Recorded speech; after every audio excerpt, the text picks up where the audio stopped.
That seems unlikely, but then so they're going to maintain their objective. It's just going to be much harder for them. And like I said, the train's going to get much further down the road. So maybe now instead of a couple years of a window, now they're looking at 10 years, 15 years to rebuild to get to a point where then it has to happen again. But it,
Hey, just love dolls.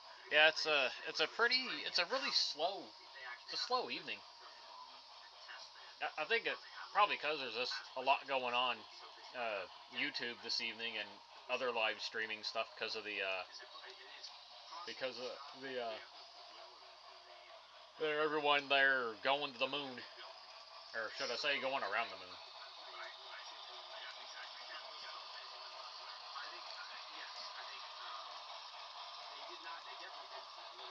No, it's been pretty quiet.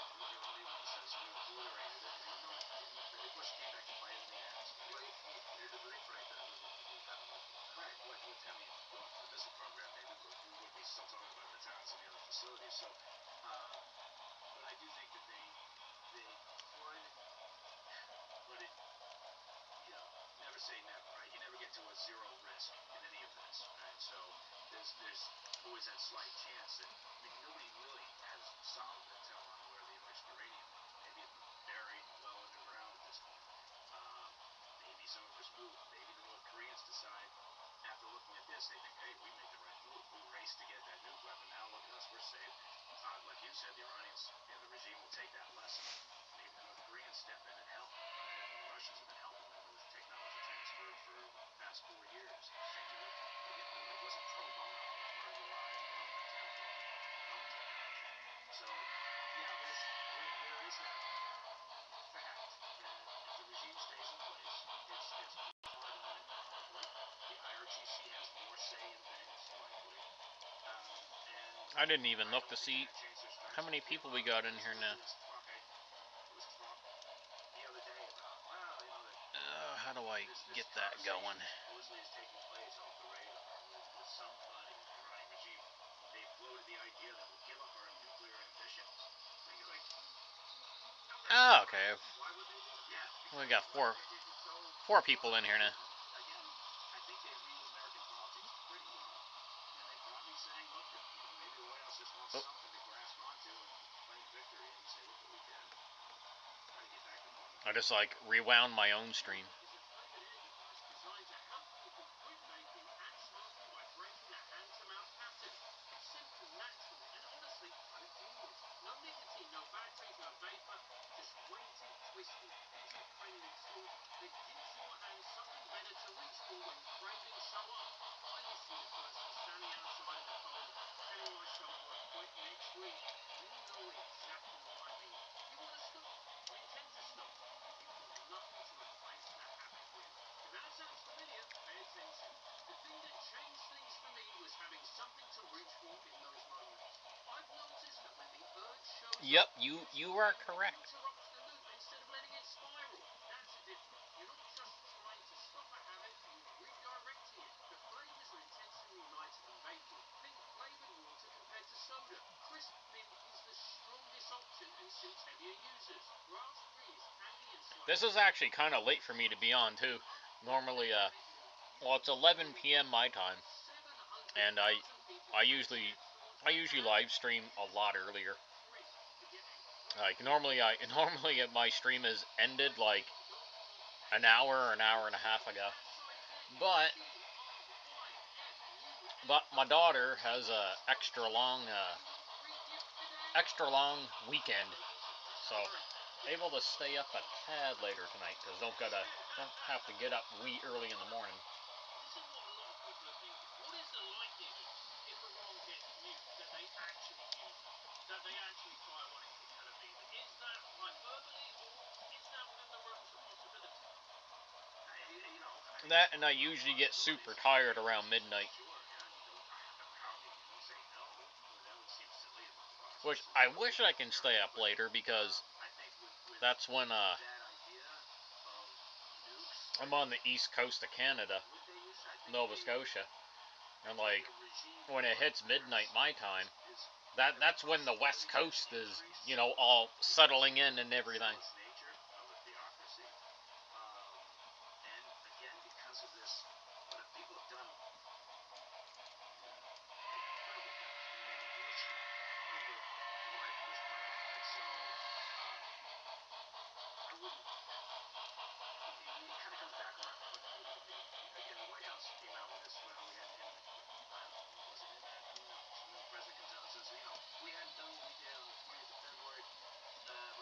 2 weeks, they would have had a nuclear weapon. I don't know that he got that intel, right? And I don't know if the intel was credible, and I don't know if he had the intel that he should actually say it in the press conference. But do I think that there's a possibility that let me see if I can. that stage that I'll change the color of the light. See if I can get a little more natural light going. I kind of like the yellow light. Primary objective of the destruction of Israel, get them off the map. There's that possibility. And nukes come in all shapes and sizes, right? You don't necessarily have to drop the big one, right? But anyway, I don't think anybody in the region wants them to have that. Yeah, sometimes I can do 330. Sorry to clarify your line of question, Russ, but this is the really important distinction that we've explored with all kinds of guests. We've had experts on Islamism on the show. We've had Iranian dissidents on the show. So you're definitely in the same time zone as me. Whenever we bring up, why does Iran want nuclear weapons? Why should Iran have nuclear weapons? They always go, oh yeah, they practice this 12 Shia Islam, which means that they're waiting for the Messiah, and blah blah blah. So therefore, you can't trust them because religion. Blah blah blah. Whenever we press those people on that issue, they always kind of back away. And so then I go, okay, well, what if Iran, much more likely out the scenarios, Iran wants nuclear weapons for the same reason everybody wants nuclear weapons, which means you get to dominate your region, you can't be invaded, you can do whatever the hell you want, you can fund your proxies to attack Israel, and nobody's going to hold us, etc., etc. And that seems to me like the much more likely, it's the more, it's the more logical explanation, because nobody knows if they would use a nuclear weapon, right? That's just the reality. I don't have a clue. But would I be a little more concerned if they have it? Would I be more concerned that, because you just said they would do whatever they want? Well, we've already seen when they do what they want, how bad it is. I couldn't tell for a second there if the nickel plate road locomotive smoke unit was going, but it is. Sometimes the smoke is hard to see on the camera, depending on the angle. People are very cavalier with the claim that the moment they get a nuke, they're going to drop on the television. We'll disagree with that, right? Yeah. And so when we talk about that worries me that people, because if we actually believe that, if we actually thought that they oh yeah, it's definitely going. They're going to build a bomb and they're going to drop it on television the day that they do, you'd be going, well, then in that case we literally have to do to them anything possible. Do what we did to Germany and Japan, right? That's what we've got to do. But no one's talking about doing that, which tells me that this is probably BS. Well, I don't know if it's BS. I think it's a way to justify, what you're doing. I do think that, and again, I go back to the same thing. I have a clue if they would drop the bomb on television as soon as they get it, right? They have stated what they'd like to do with television, but we have seen. I gotta turn on my space heater for a few minutes. Getting a little chilly. And that's not just the U.S. saying that. That's the Saudis and the Qataris and everybody else out there. But yeah, I don't disagree with the fact that A few minutes, that'll heat right up. As justification, when in fact, because I don't disagree. They want it for leverage, right? For sure, right? And that leverage would allow them. I'm using scented smoke oil. It's called JT's Mega Steam. And this one here is scented. It smells like maple sugar.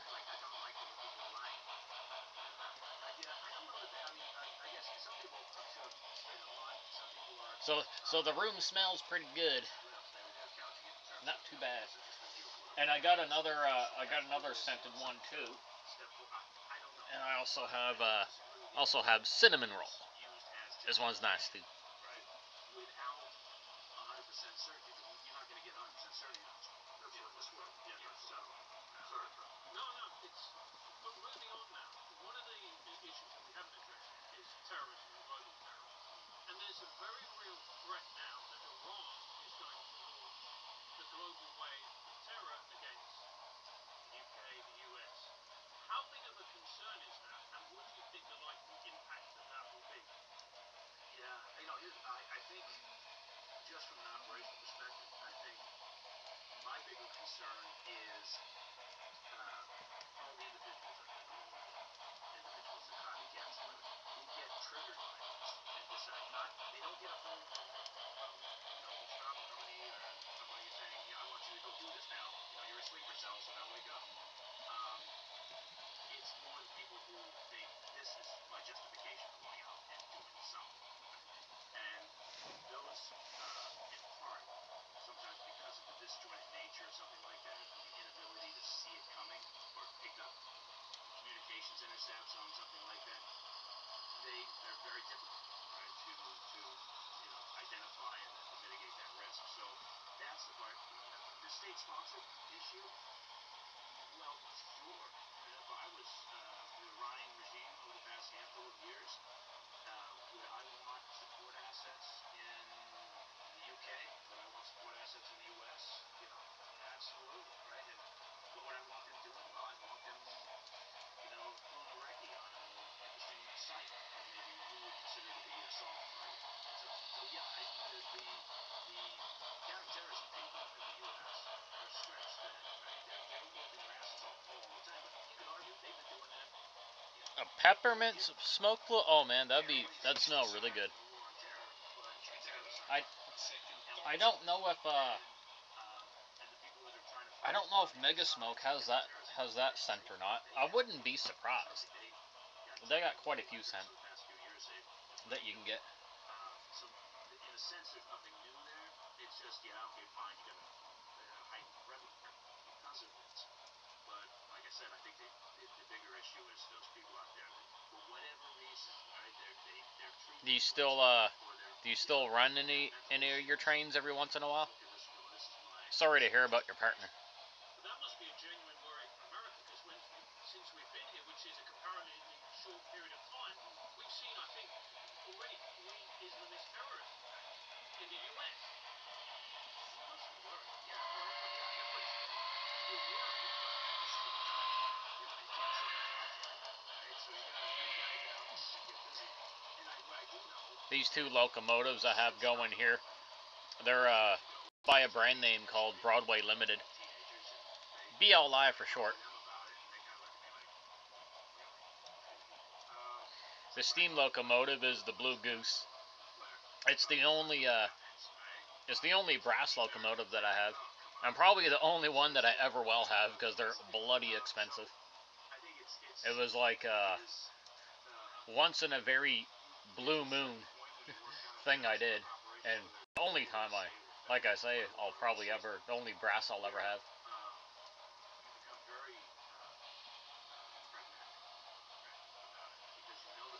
always there. The methodology doesn't tend to change much. Technology can change kind of how you gather intelligence to some degree, but you just kind of keep ticking along. So I'm not saying I'm not worried. I'm just saying, you just raise the alert, but it's the same problem. But there's got to be a renewed focus, because from an outsider's point. But I definitely love my locomotives with the smoke units. It's a thing with Broadway Limited.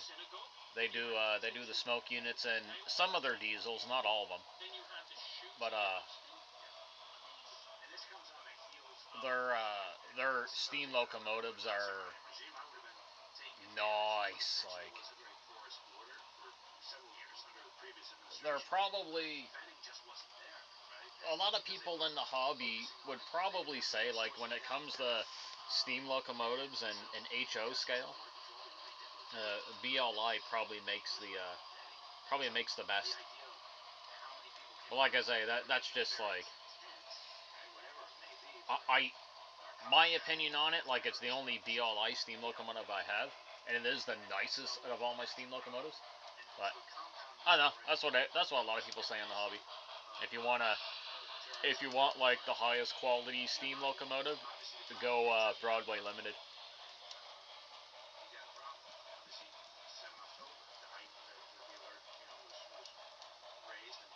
Thank you, Harold. This is a little late for me to be streaming, but my daughter has like a super long weekend, so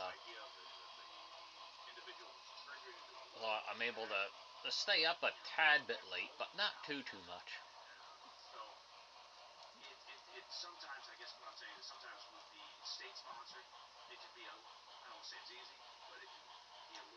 But I was watching the launch earlier there with the. I didn't even know anyone was like flying up to the going up to the moon today. I had no clue. I was like, what's going on? What people going to the moon? That hasn't happened in over 50 years.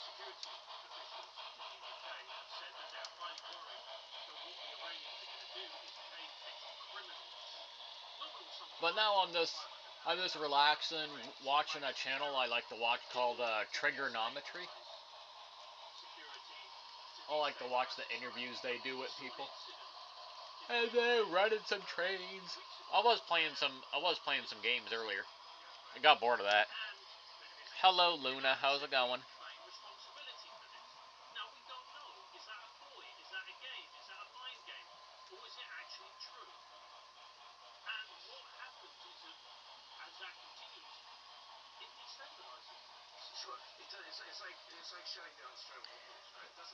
Yeah, I know, George.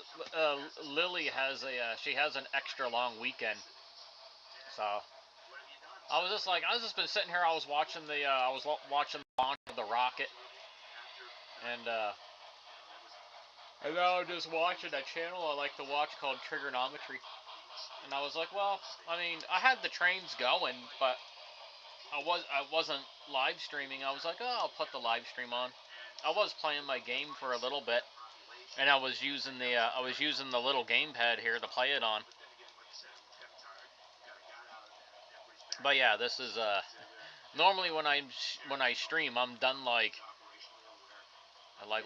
it's almost 11:30 my time. I'm usually done streaming by 9:30. 10 o'clock pushing it.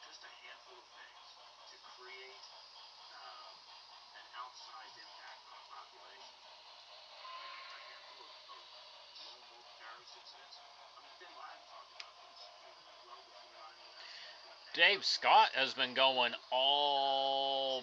he's been going since the morning. He a trooper today.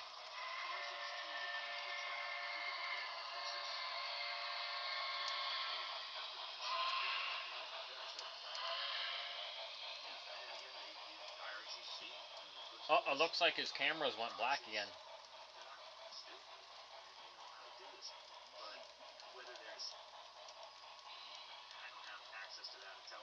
It looks like he lost his cameras again. Oh no.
Yeah, that is a Walters building I have.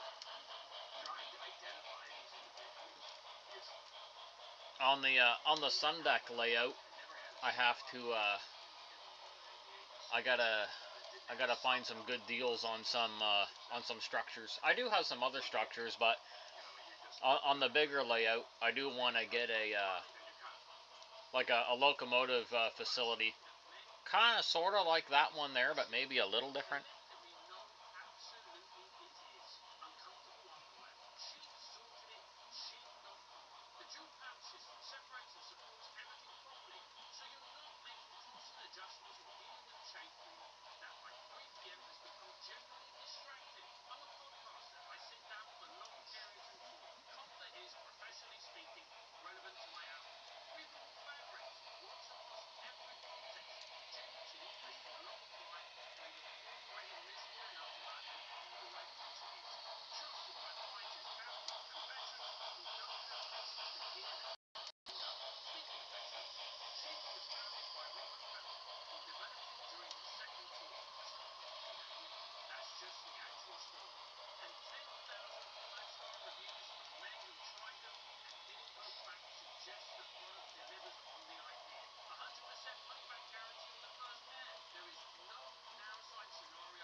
Hello, Josh. Hey, George, you just been upgraded.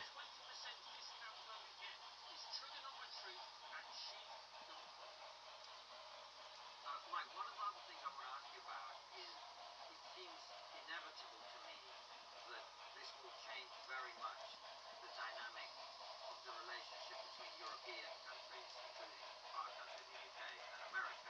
Because I'll be honest with you, I think from a European perspective, Josh, are you playing with ye Bachmans tonight? You got all your Bachmans running. Israel went and did a thing, and now they expect us to pay the price for it. And that's going to piss a lot of people off.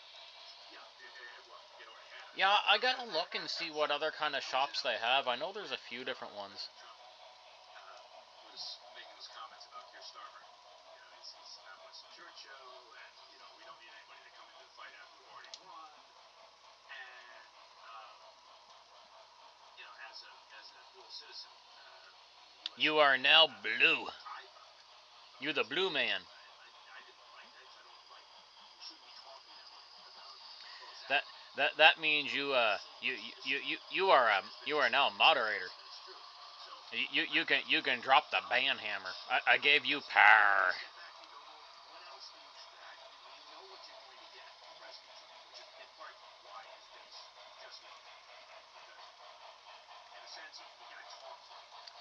You know, the thing with a roundhouse, I think they're super cool, but I don't like the Sundeck layout. I mean, the way I plan on making it work, it doesn't really need one. Like, it needs a staging area more than a roundhouse.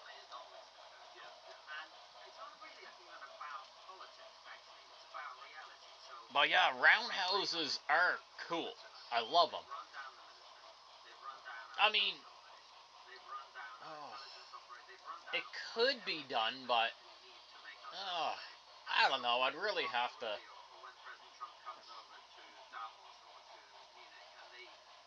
I'd really have to think about that one. It's a lot of work for the roundhouse.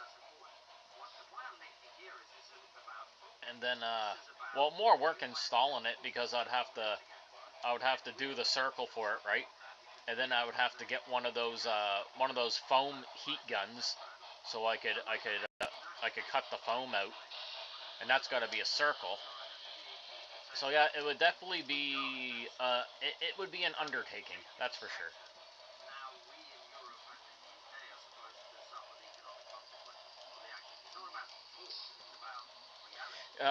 And then with the roundhouse, I would have to use flex track, but it's not hard. It's not hard joining flex track with Unitrack. It's not difficult at all. That's like the easier part, I would say. But it would be getting the roundhouse installed into that layout.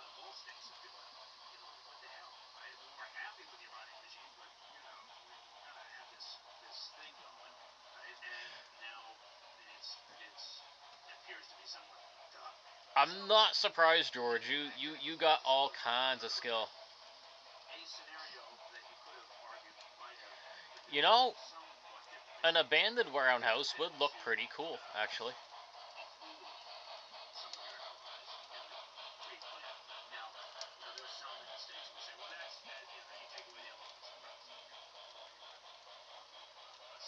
I still gotta get myself a few more Unitrack pieces that I need to get my locomotive facility where I want it. I need a right-hand switch so the locomotives can get up into it.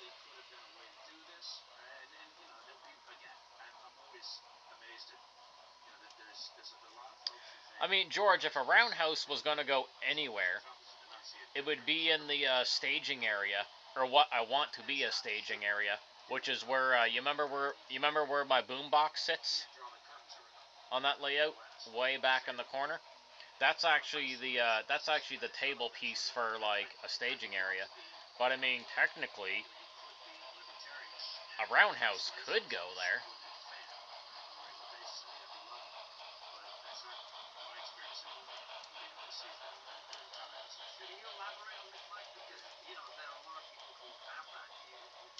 But like, that's a thing too. Like, I need more storage for rolling stock. That's why I figured the staging area would be better, because I can fit more in a staging area, where the roundhouse is for locomotives. So I need more rolling stock storage than I do locomotives.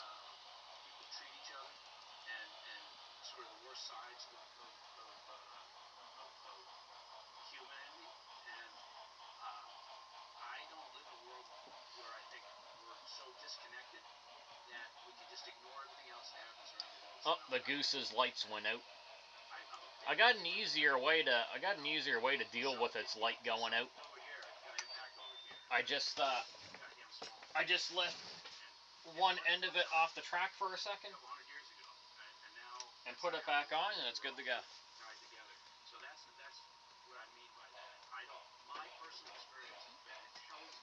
Hello? Oh, you coming in? I just want to know.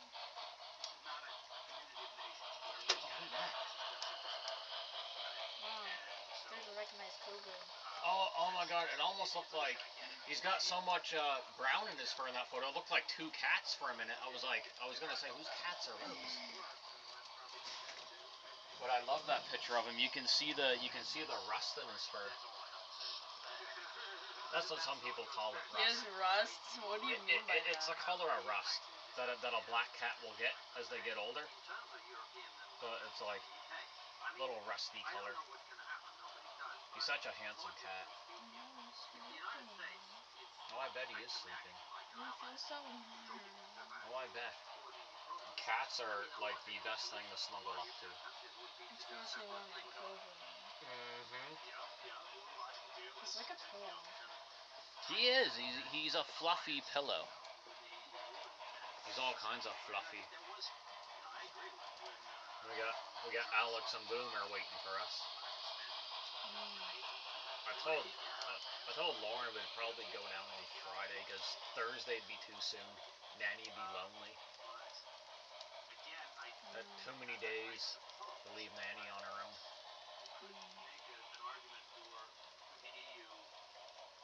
And then Sunday. Well, when do you want to do your birthday dinner? Do you want to do it Sunday or Monday? Do you want to do it like right on your birthday or do it on Sunday?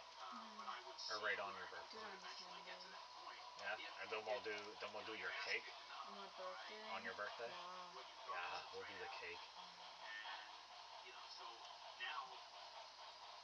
Do you want any particular theme, or do you just want what kind of cake? You want chocolate or vanilla? What do you think the answer is? Chocolate. Yeah, chocolate. Alright, George. We'll be here. I love chocolate. Chocolate be like my favorite cake. I like vanilla too. I like chocolate more. Me too. I'm surprised you're not having any chocolate milk. I bought the was thinking of having some, but then I got the pineapple instead. That sounds good, isn't it? Yeah, it is. It's like one of my favorite flavors. I love the pineapple part. It's my new favorite. It's my new favorite flavor. Oh yeah. So if we both run our heaters at the same time, the breaker flips. So you have to let me know if you're turning your heater on. Alright. Yeah, so we gotta make sure we don't run them at the same time, or we're gonna flip the breaker again, and then I gotta move your bed to get at the breaker. I'm sorry. Well, what I'm gonna do, I'm gonna cut that door in two, so I can easily access the panel. Alright, I'm gonna skedaddle to my room now. Okay. Bye, everyone.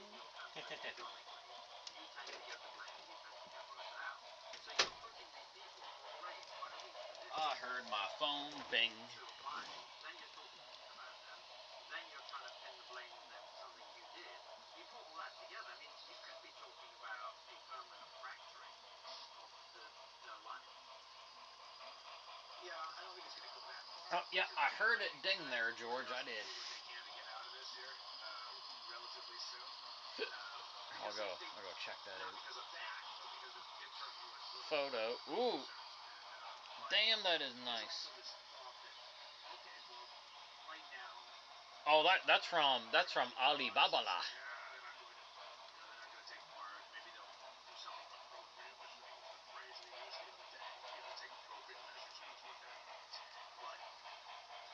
Man, you need a crap ton of switches to get that to work. But that is nice.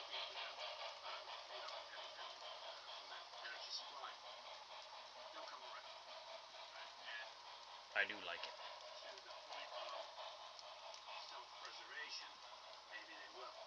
Yeah, that was my daughter, Josh.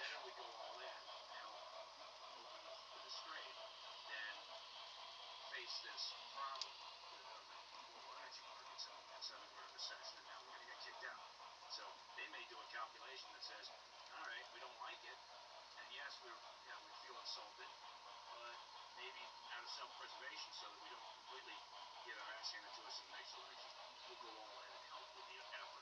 Maybe that may play a role in this.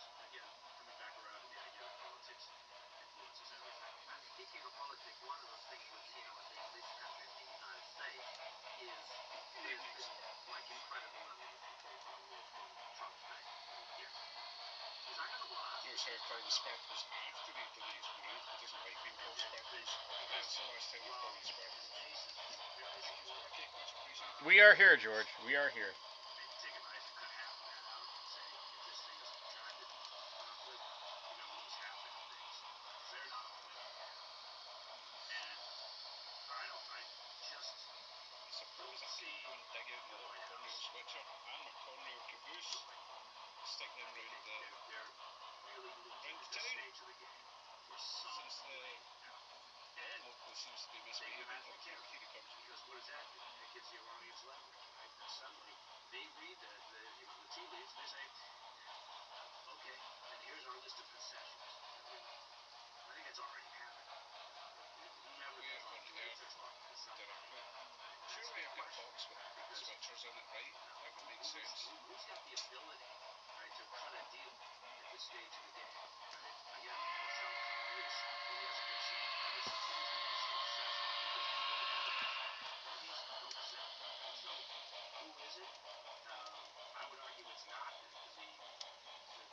Speaker of the Parliament.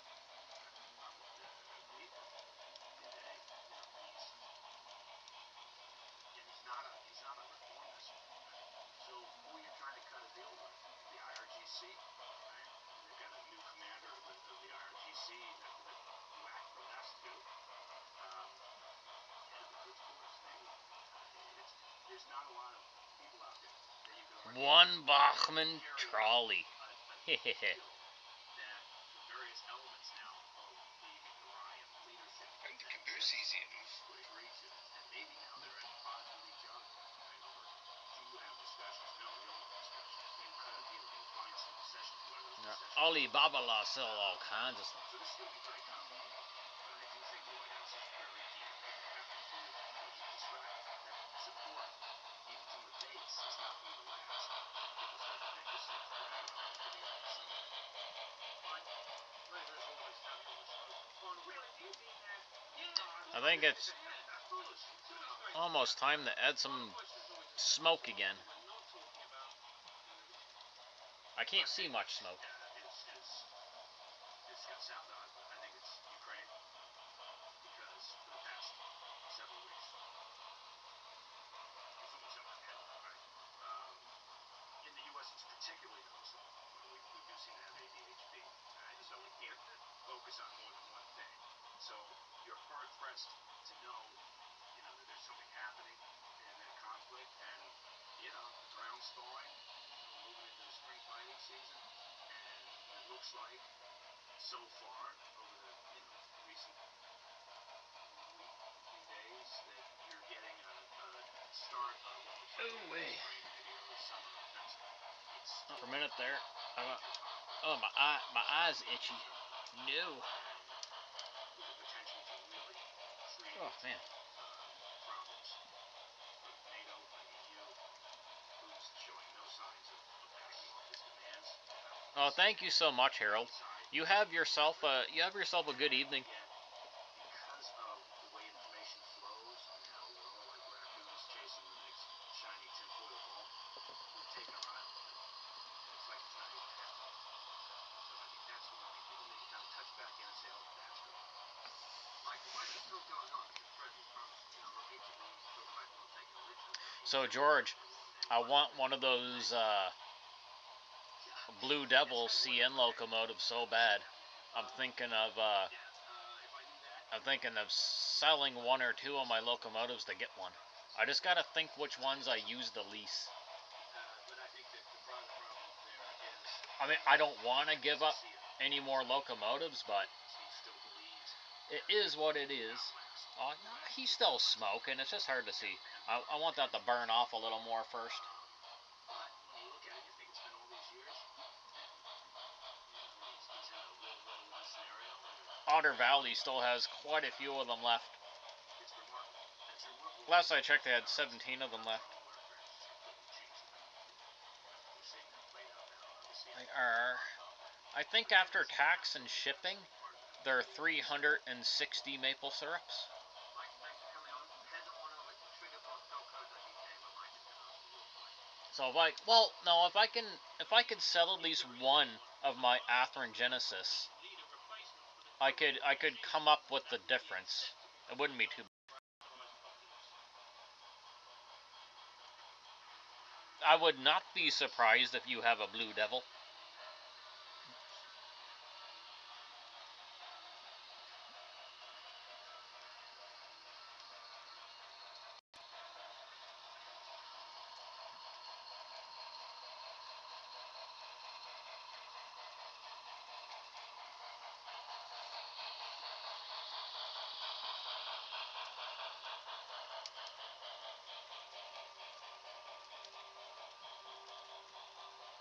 March 2006, cruise ship Star Princess had just set off for Everglades, Fort Lauderdale, Florida, 7 day Eastern Caribbean cruise. The ship was to tour the Grand Cayman Islands with stops at popular tropical ports along the way. The passengers that excitedly stepped aboard that day, she was essentially like a floating town.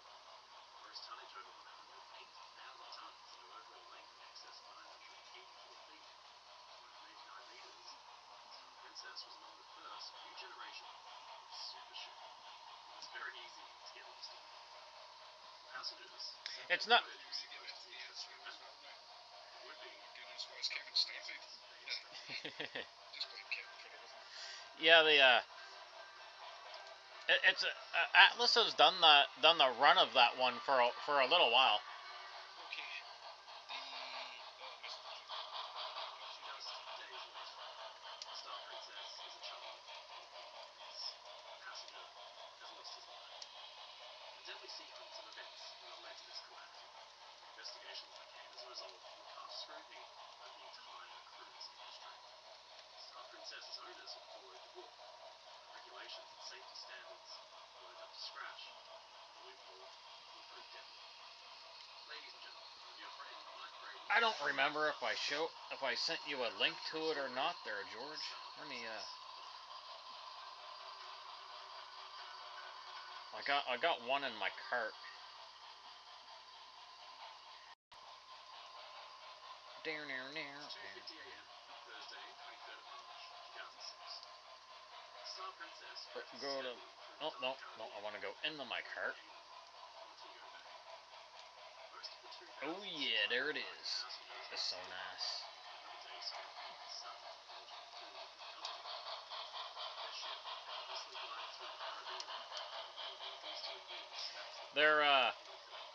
They're they're Illinois Central dash eights with the CN noodle. It just rail fans nickname them Blue Devils. Other than that, like that's they're just kind of cool.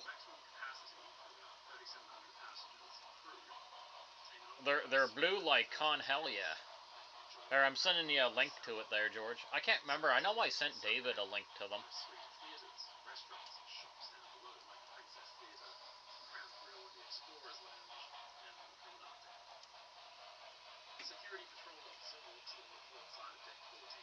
Yeah, what do you do for power there, Josh?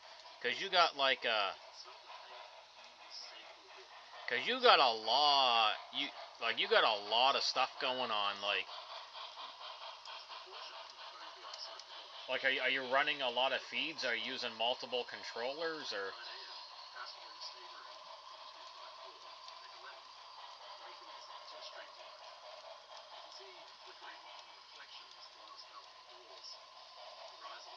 There, I just sent that to you, George.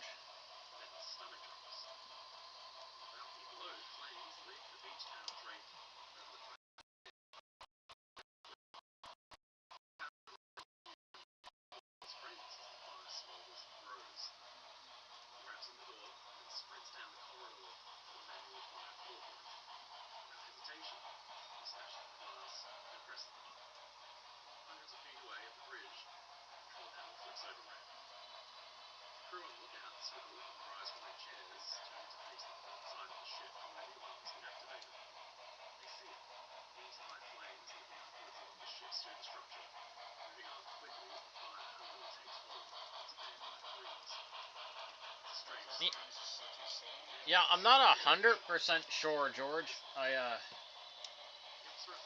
I mean, I mean, obviously, like CN acquired a lot from Illinois Central.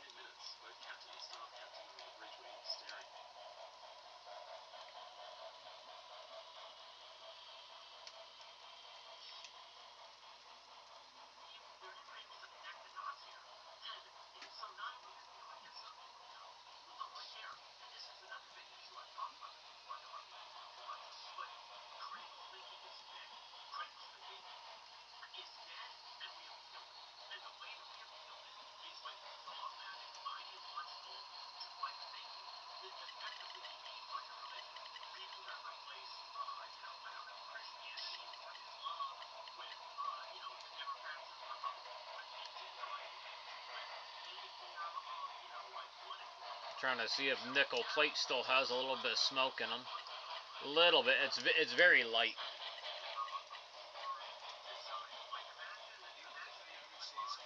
So the blue locomotives that I know of that CN had were the Illinois Central, and those were the Dash 8s that were nicknamed the Blue Devils.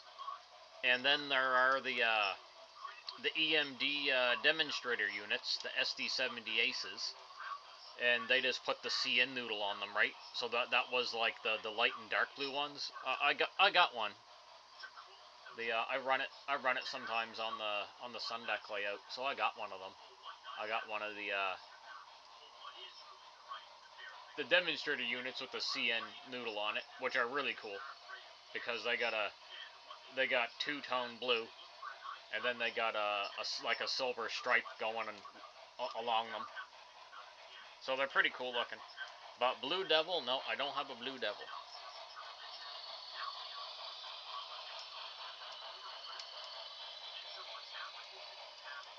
Yeah, they do look pretty awesome. They do.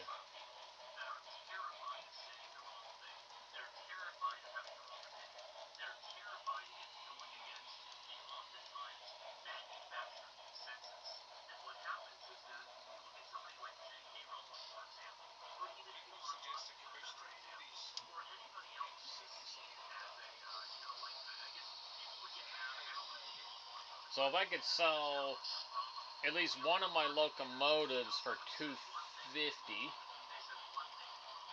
I could probably make up the difference. I don't know.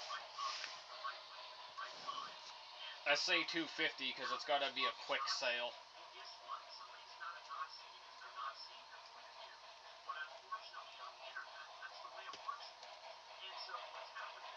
And of course, it has to be a Canadian road name, because the American road names are hard to sell on our marketplace groups.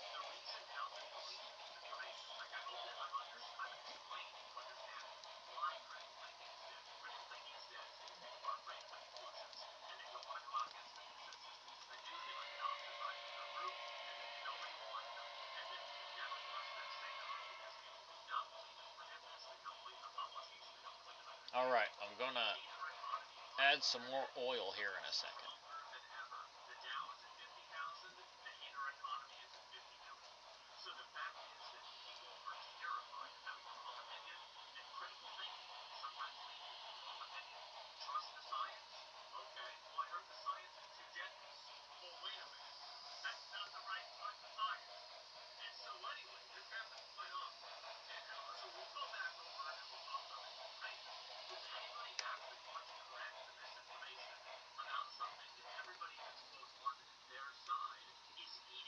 I'll give him a drop or two just to thicken that smoke up. But it looks like Nickel Plate Road is running pretty dry.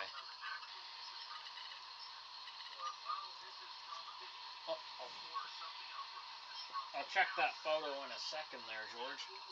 I just gotta get a little more smoke fluid.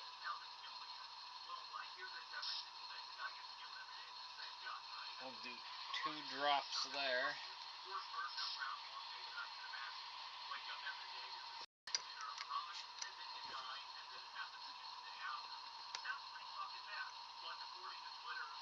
Oh yeah, that's nice and thick now. Alright, I'll check that photo right quick.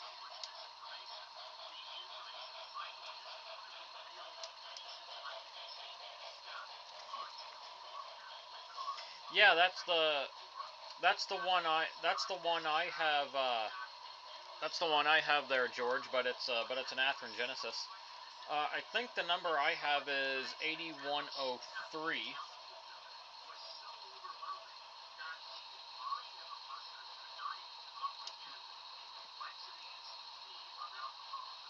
I think it's 8110. Yeah, I have pretty sure it's 8103. And then I have 8102, but that's after they painted them into the demon colors. So I have 8102 and 8103. I think. I'd have to look at it. And I'll tell you in just a second.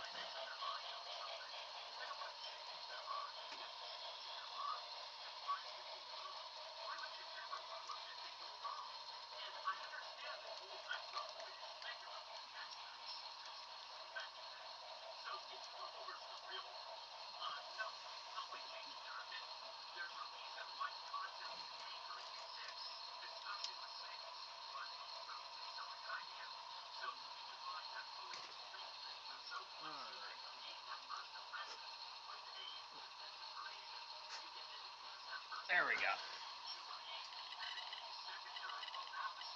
All right, let me see, George. I think I have 8102, but after he was repainted.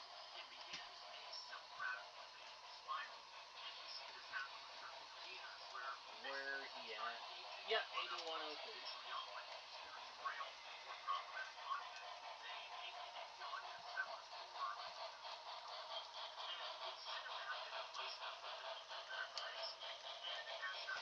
Yep, so I was right. So I have 8102, and after he was repainted, and 8103 is blue. Before it was repainted. They're nice to have. They're just unique.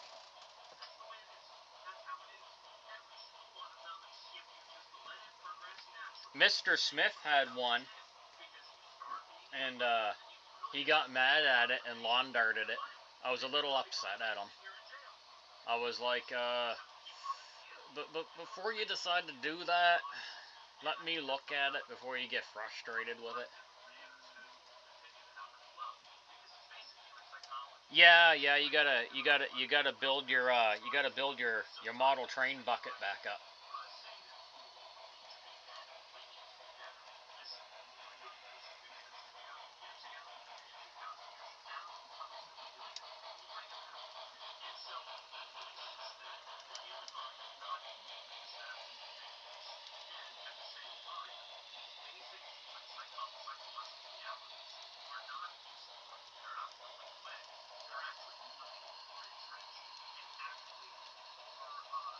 Oh wow, that is a lot, Josh.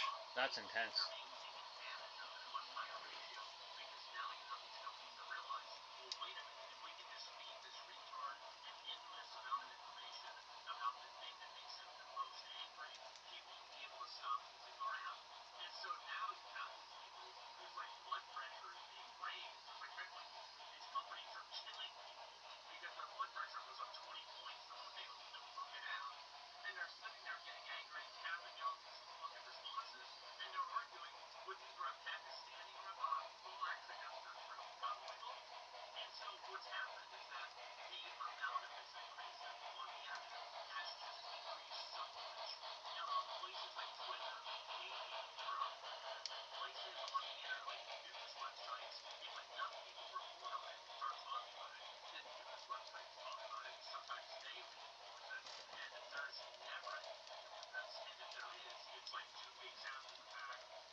Jimmy's in the house.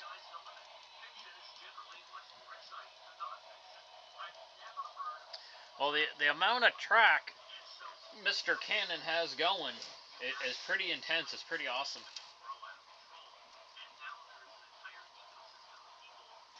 He would definitely need a few transformers, that's for sure.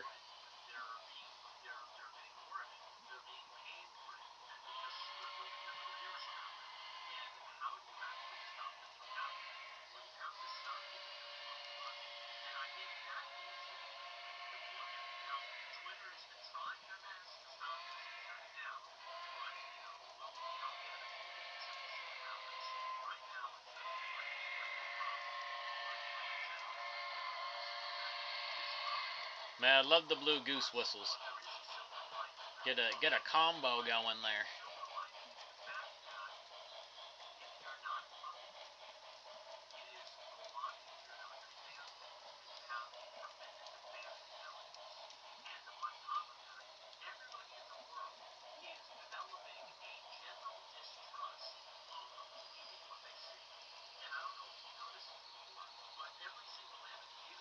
What is nickel plate smoke unit doing? What's going on here? Oh yeah, it's going. I had to look for a second.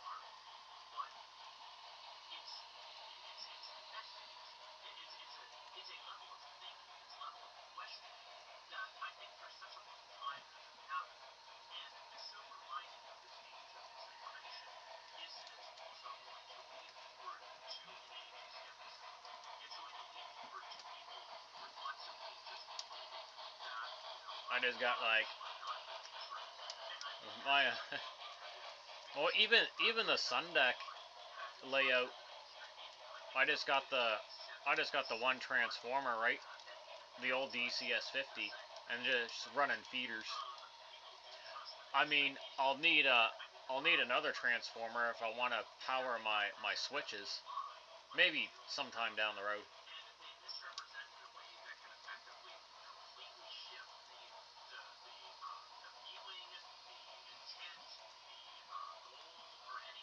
I still have to run more feeds. I have enough feeds on the outer loop on the sun deck layout, but the inner loop needs some feeds. So that'll be a project that'll happen very soon. This little layout here don't need any feeds. It just has the main one going in. That's all it ever needed.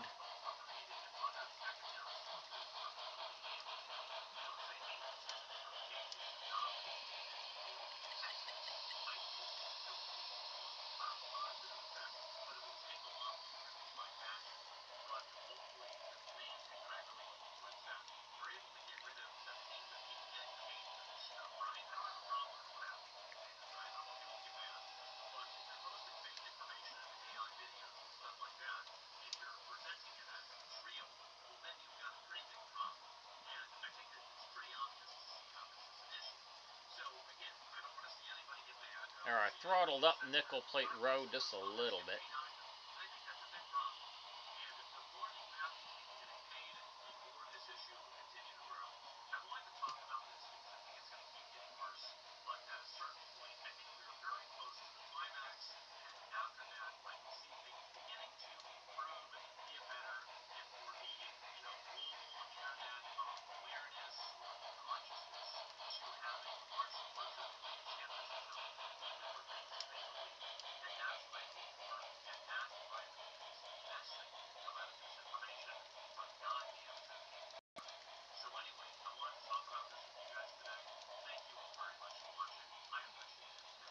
I'm checking my messages now.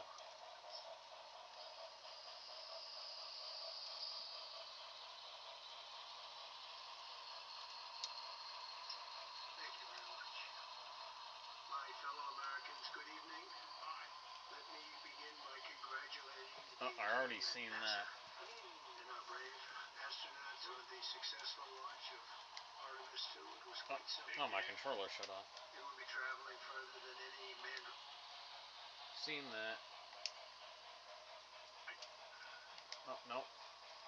Finish that. I think I'm caught up on the news for the day.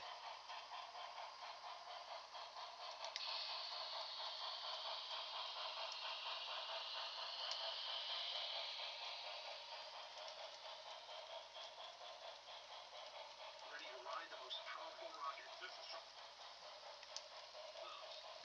Alright, I'll put the Enforcer on and catch up on the what's going on with the war. Bloody wars.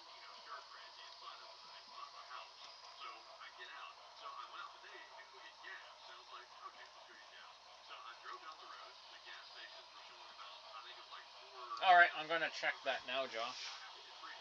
I'm just catching up on a message.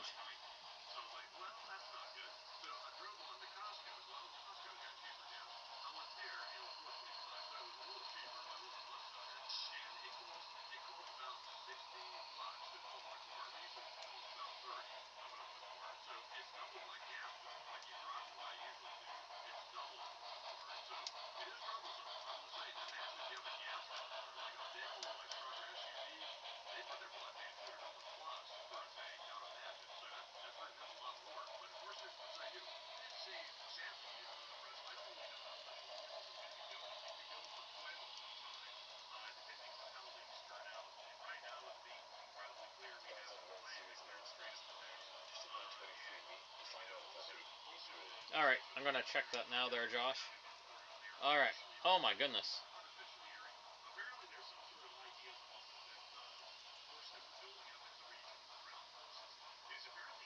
Oh wow, Josh, you got a lot going on there, my friend.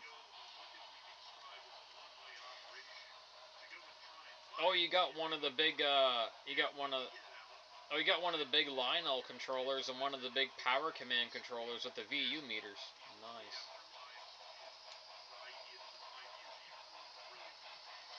Oh, I see some Bachmann easy track. Oh, ye Bachmann.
Oh, oh, we lights went out.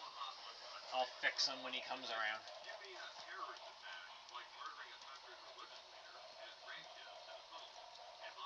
Man, I'm excited for you getting that turbo train, George. Oh wait. I'm so hoping you bring it up to the sun deck and we can put it on a live stream. Give it a nice workout.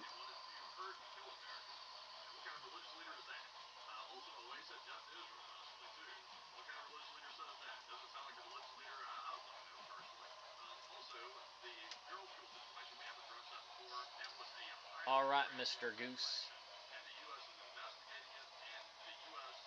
Let me get your lights back on.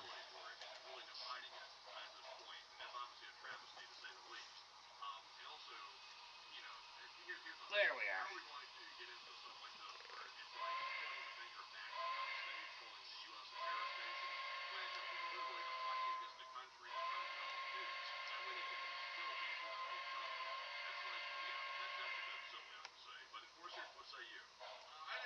Onward.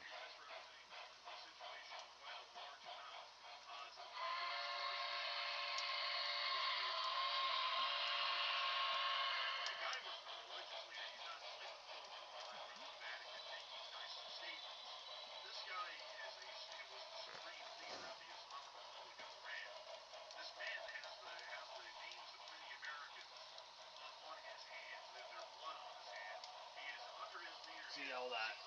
The old Bachmann. Dirty, dirty, dirty Bachmann. Oh, ye Bachmann. I'm just talking to myself about Bachmann. Once upon a Bachmann. All of the gears exploded.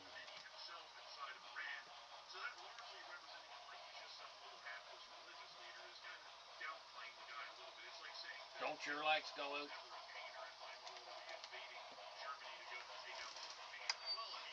What's going on with your smoke?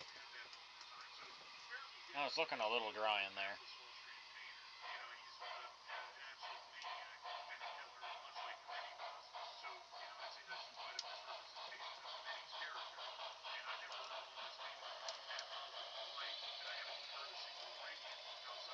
No, oh, you definitely have to do a power strip on that.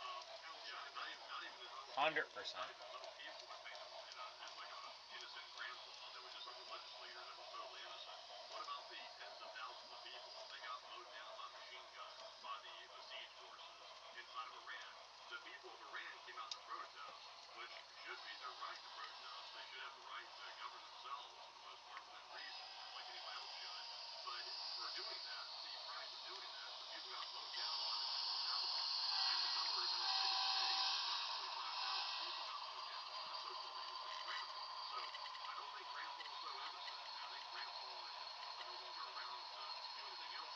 Oh no, his smoke's working.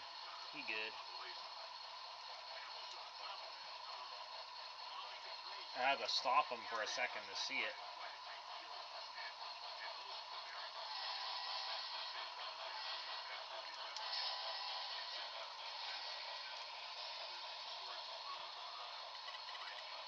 Alright, off you go.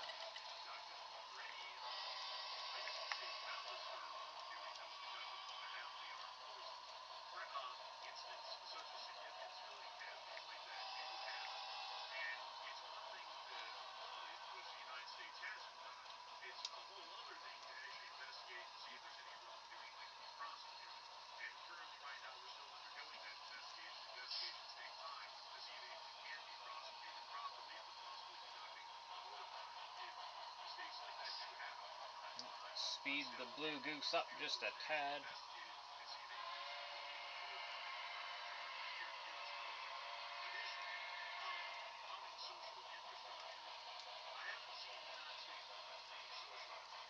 Little faster.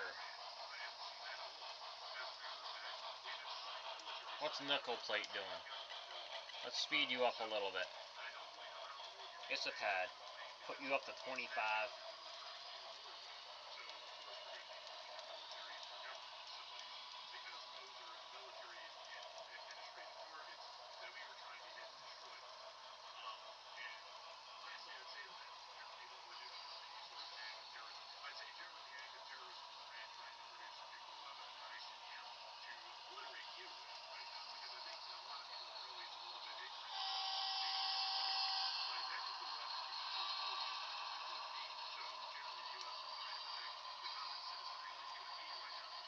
I gotta turn up Nickel Plate Road's horn. Just a bit.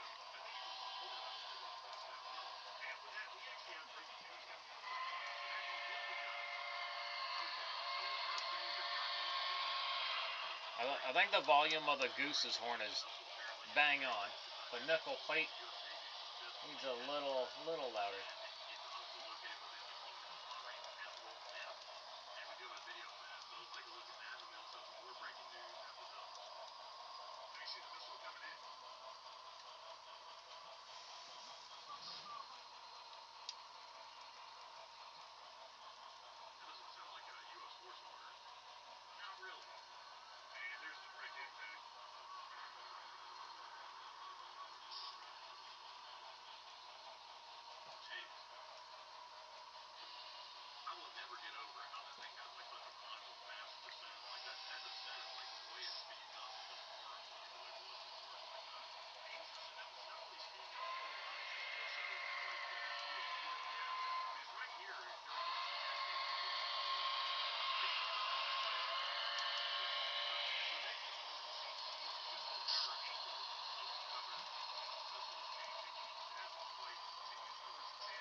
I might put on the B-line heritage unit here when Nickel Plate comes around.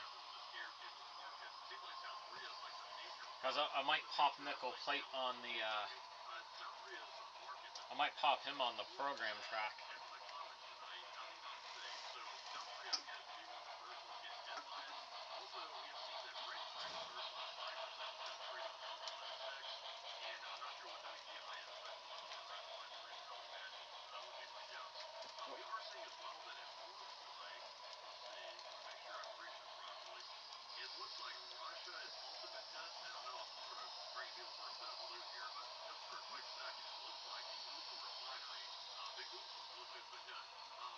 Hey Don Davis, how's it going?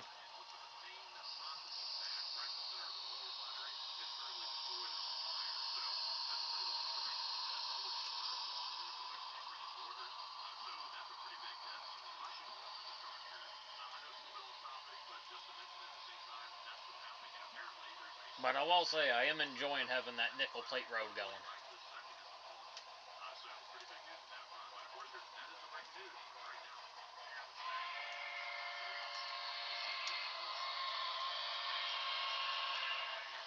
Might be time for another drop or two of smoke fluid again for the goose.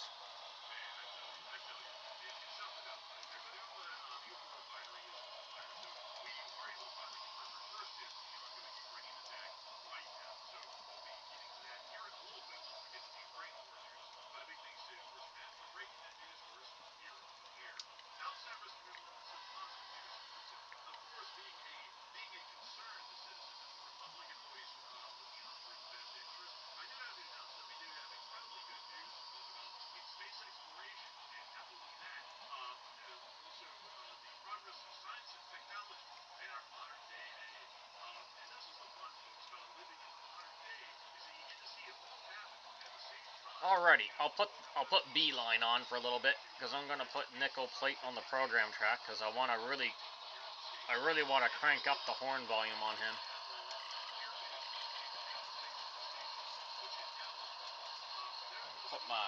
Put my handling gloves on.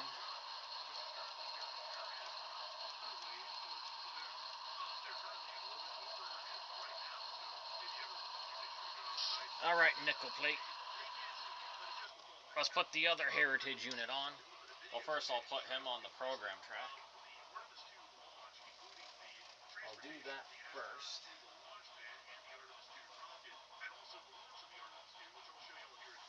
Move my phone out of the way. Alright, let's get you on here first. So I can crank your volume up.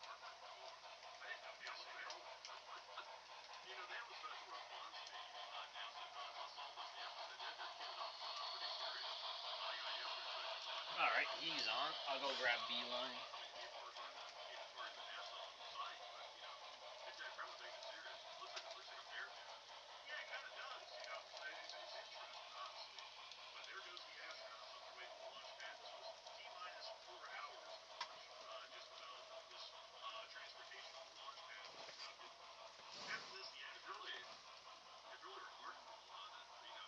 Alright. The other heritage unit. I love heritage units.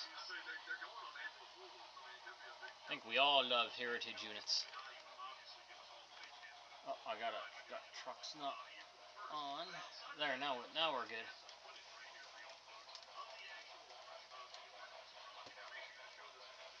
Alright, I'll get that on there. Alright, you're all connected up.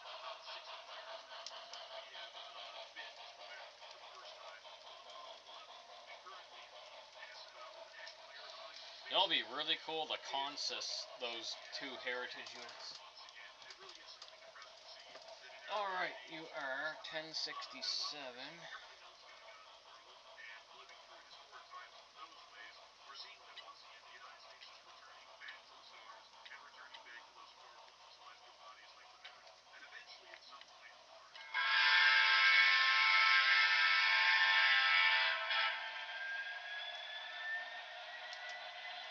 Key loud, by the way.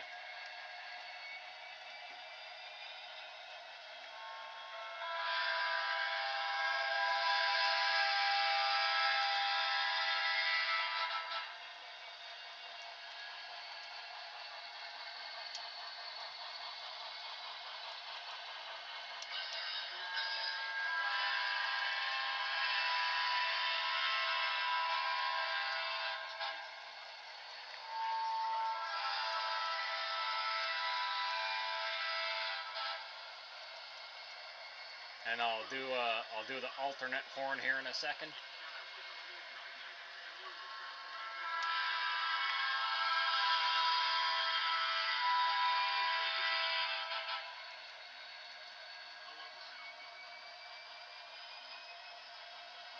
I'll turn them down a little bit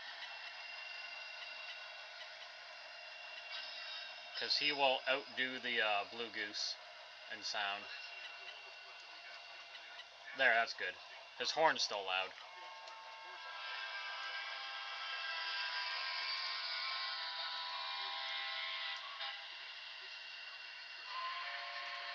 Oh, the goose's lights went out. Quick fix. Alright, Mr. Goose, get going.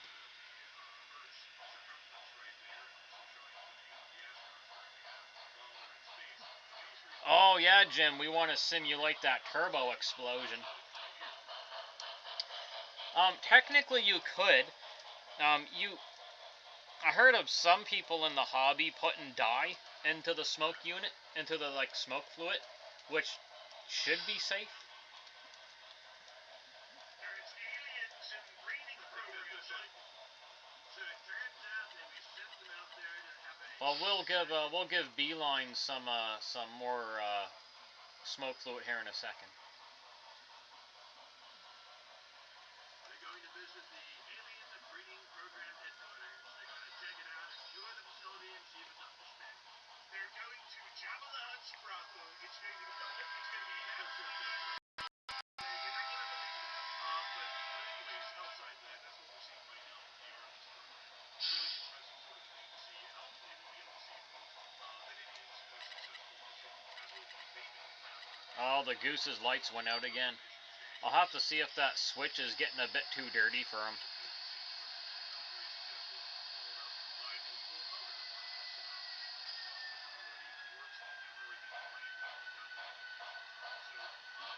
There might be a speck of dirt there.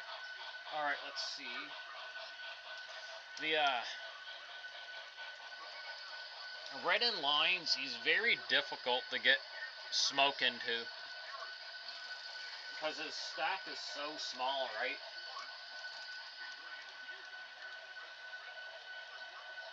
It's like, it is a heck of a challenge.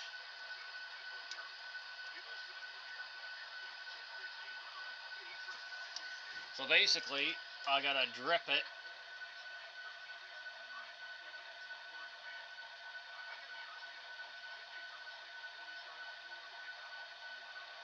I gotta do that, and then kind of blow it down. I do got a syringe, but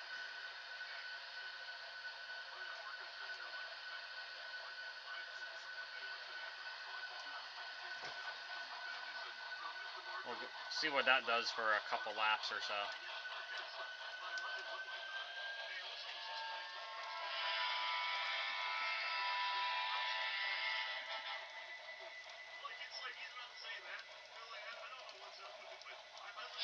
Maybe I'll give it a shot. I'll grab some food dye and see if we can do a turbo explosion.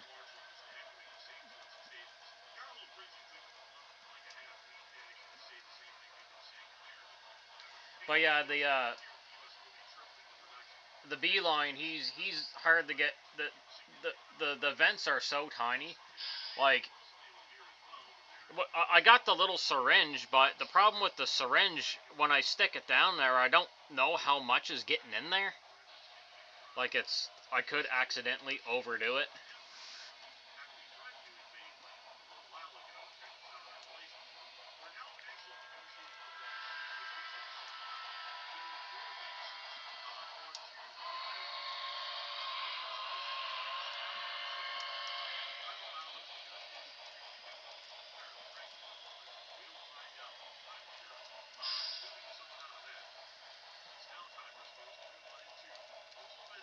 But he does have a really good smoke unit, though.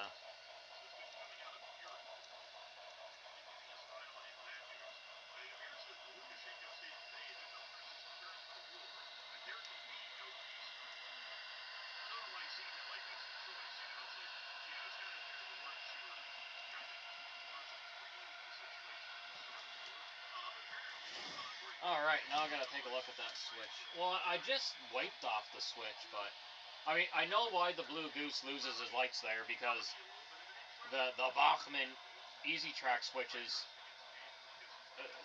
they're not very good quality, and the Blue Goose, he's lifting up on it, which is causing a quick power interruption.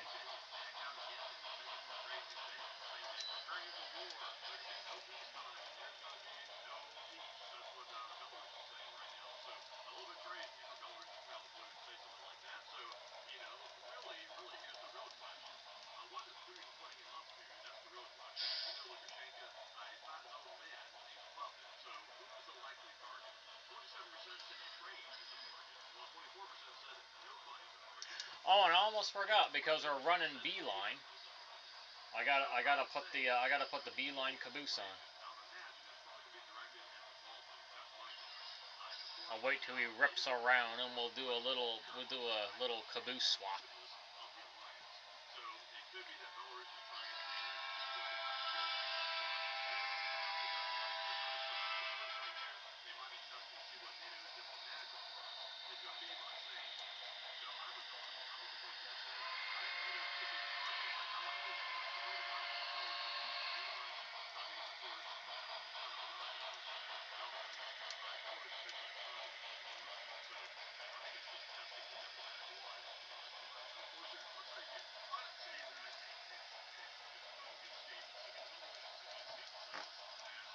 Alright, there. I have access to ye caboose. There we go. We will put the beeline on. Oh, he's way up there. I'll get him. I can reach him.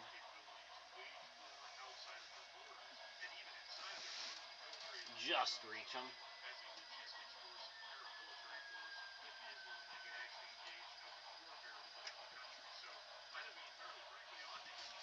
There, I got him.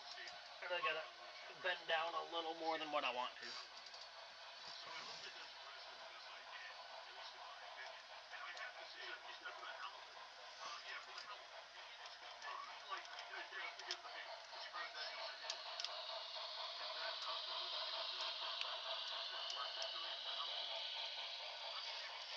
There we go. Excellent.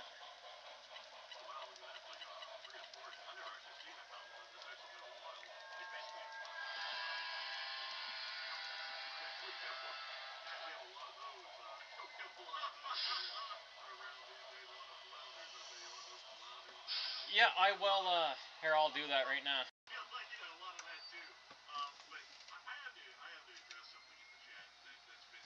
I'll get my, I'll get that in there. It's not too hard to do. Good call. I'll give it a good wipe.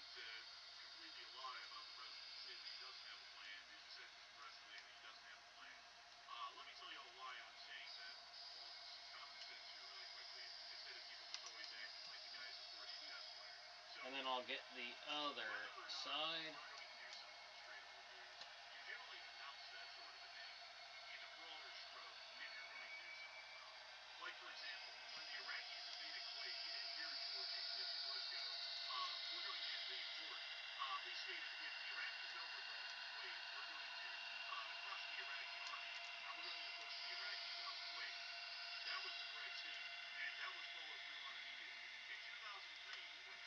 There.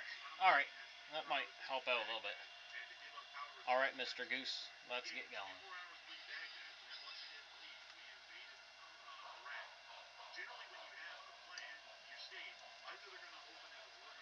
Hopefully that helps a little bit, but I mean, I have watched him physically lift up on that switch.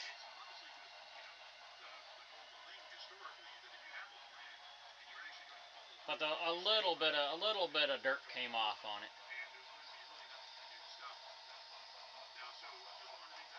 Yeah, a little blink there.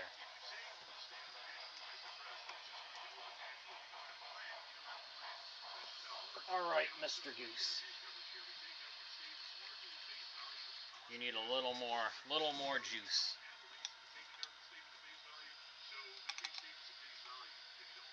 Little more fluid.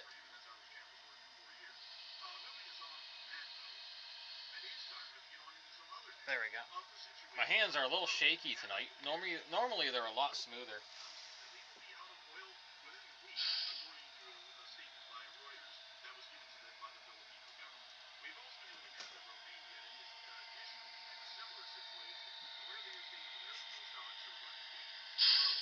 Alright.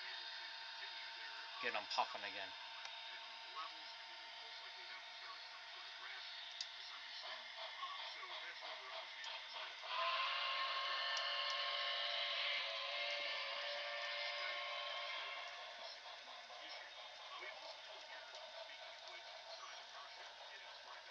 There, we're puffing again.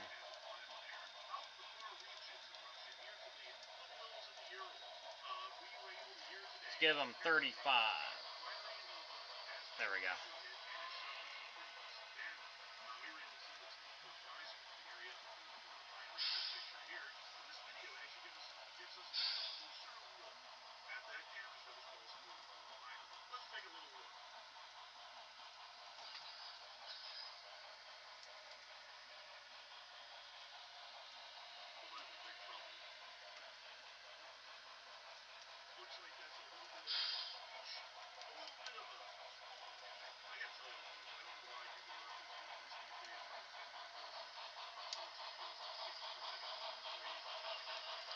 Oh yes, I gotta find the volume setting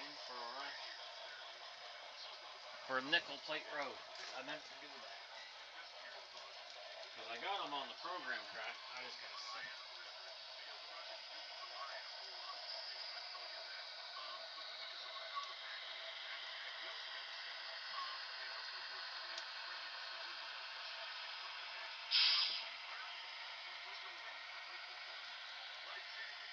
I just gotta find what his horn is.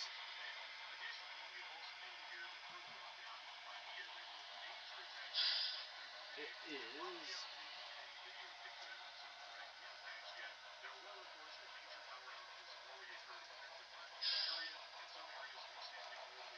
Alright, I got the manual.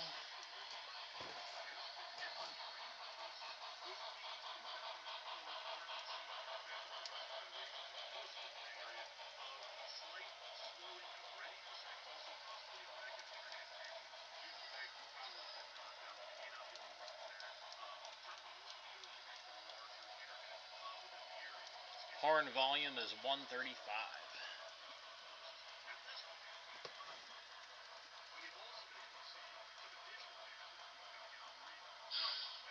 Direct on program track. There we go. 135 is gonna make sure horn volume. And I want that up to 255.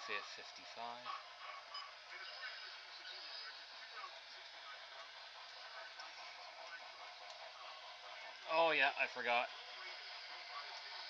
He goes.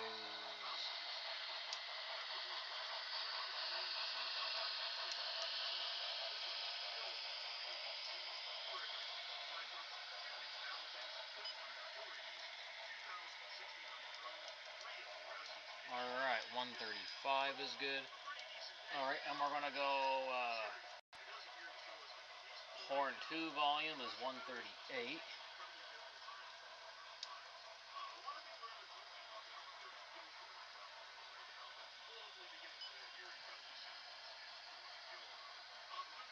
Alright, there I cranked both horns up.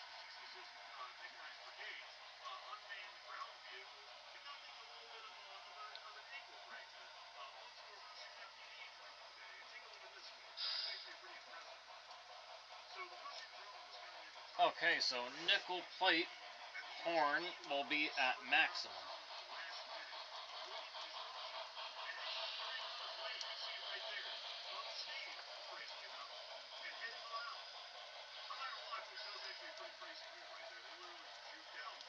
No, we're still here there, dolls.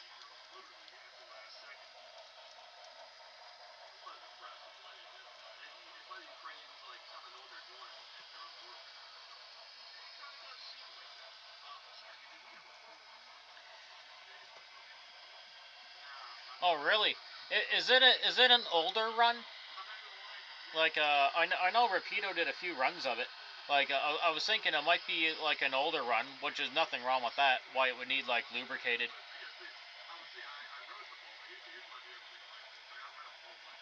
They I was watching a YouTube video on the turbo trains. They hook up kind of uniquely, if I remember correctly. It should be fun.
Alright, how's Beeline doing for smoke?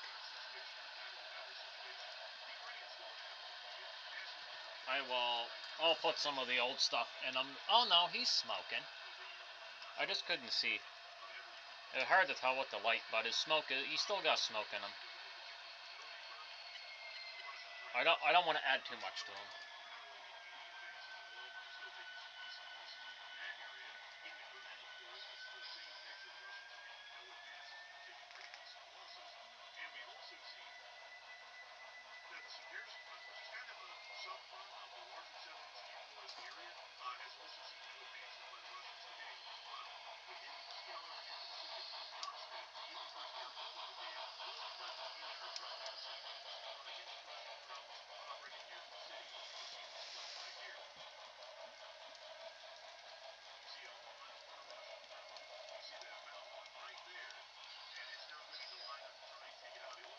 Really, I probably don't lubricate my locomotives enough. If I hear squeaking or something, or hear the sound of like dry gears, then I'll put some lubricant on them.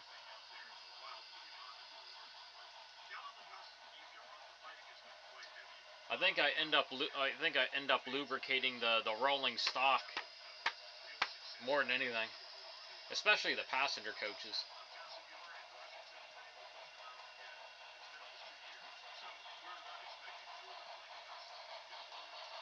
Yeah, you got a sweet deal on that, man. Like, absolutely epic.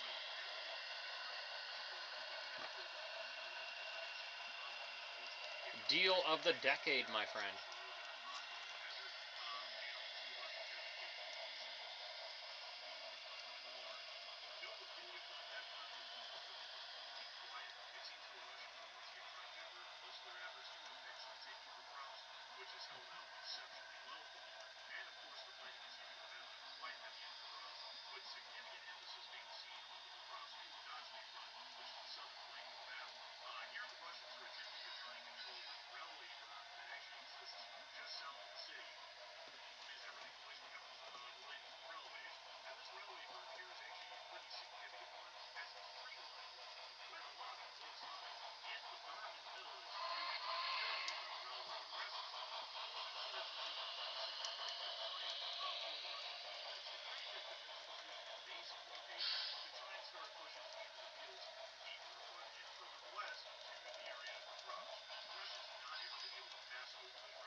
Epic horns.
Yeah, he has. His lights haven't went off on for a little bit there. Just get the inside of that.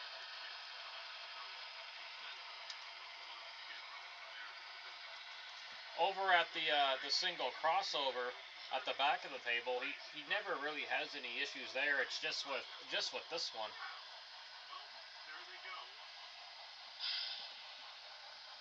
But that seems to have helped.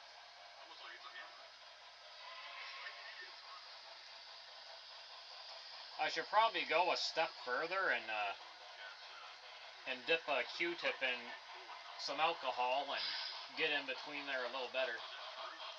I mean, I can do that tomorrow. Not gonna worry about it this evening. Or tonight, should I say. I'm gonna run for about 15 more minutes. That'll bring me to 1 a.m. Then I'm gonna shut everything down. Shut everything down, then shut my eyes. Put my eyes to sleep.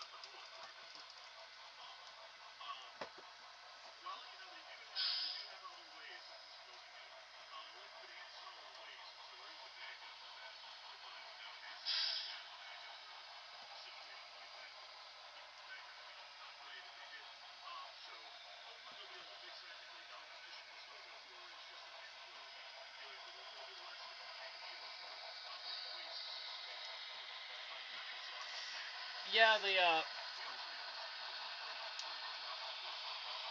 they didn't Broadway Limited. They didn't hook the lights in the smoke unit up to the keep alives. So the motor won't lose power. I mean, the keep alives will help the motor, but it doesn't help with the lights, unfortunately.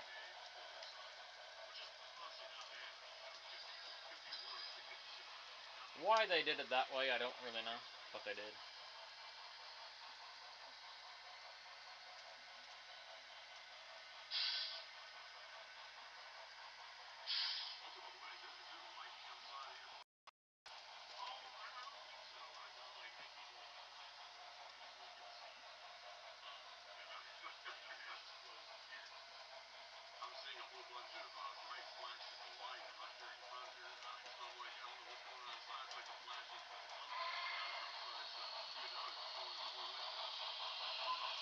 I was just looking at the exploded view of that nickel plate road Gevo for a second.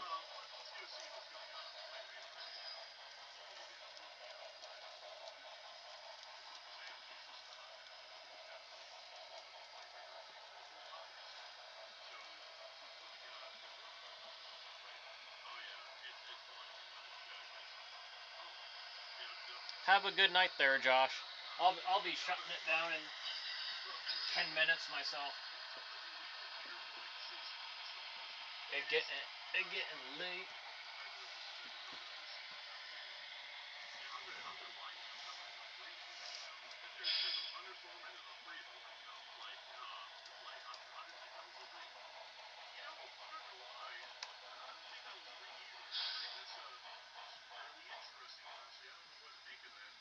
There, I couldn't see the smoke there for a second, but we're good.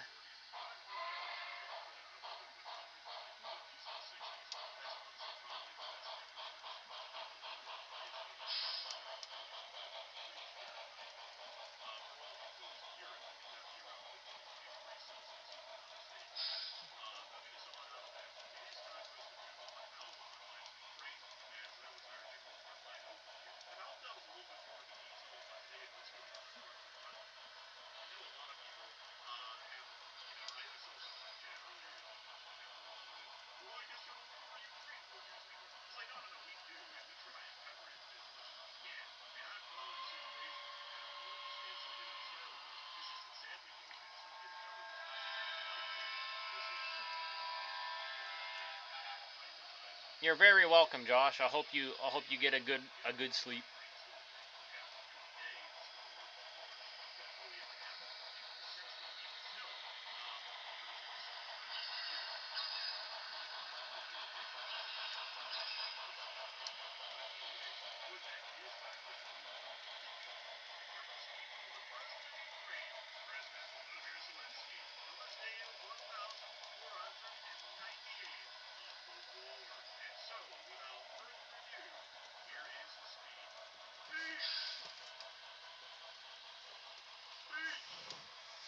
Oh, gotta check something here. See if I missed any messages. I don't think so.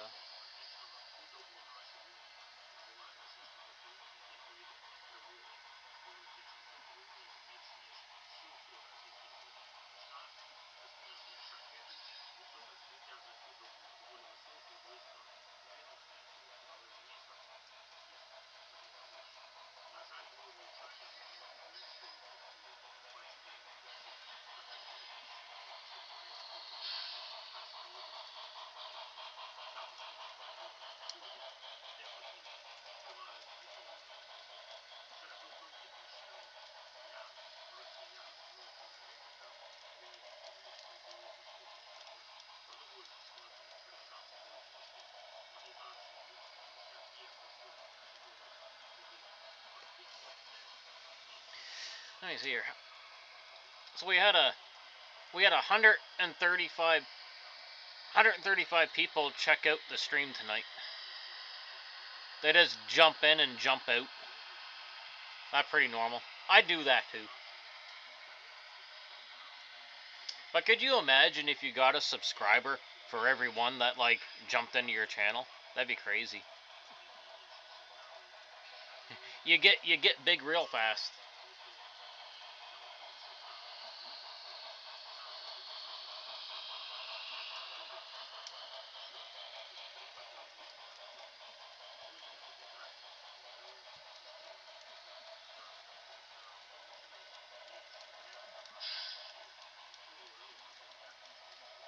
That is a good amount of views, but I mean, it is what it is. I didn't get a single new subscriber tonight, which I'm kind of surprised.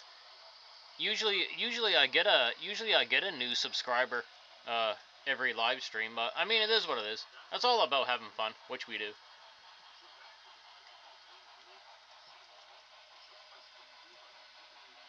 It's possible I might have, and YouTube just didn't count it yet.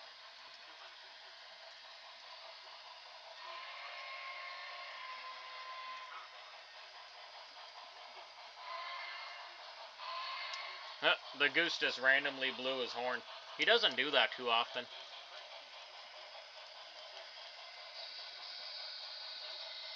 I love running the Hornbees off the Bluetooth because then I can select I can turn on the random sounds, and then if you guys remember the other night we had the Scotsman doing all the random sounds when I ran it on the Bluetooth. Some DCC controllers you can turn on random sounds.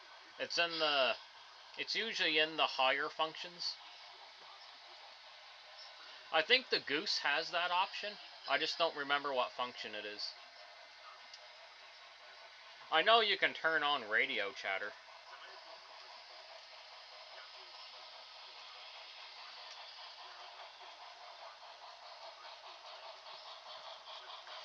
Yeah, that's a thing about like having a lot of people in your stream too. The channel goes.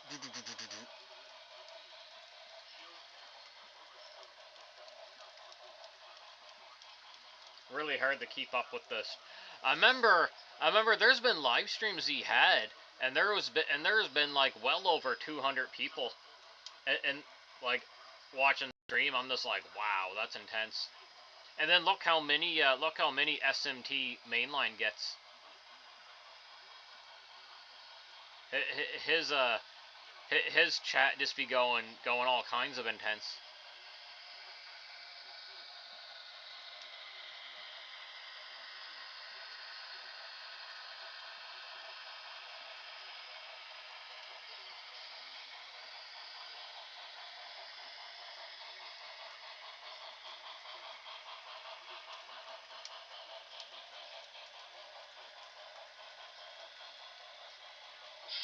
Ooh, I just opened up Facebook and there's a beautiful 1987 black Cadillac Fleetwood Brougham.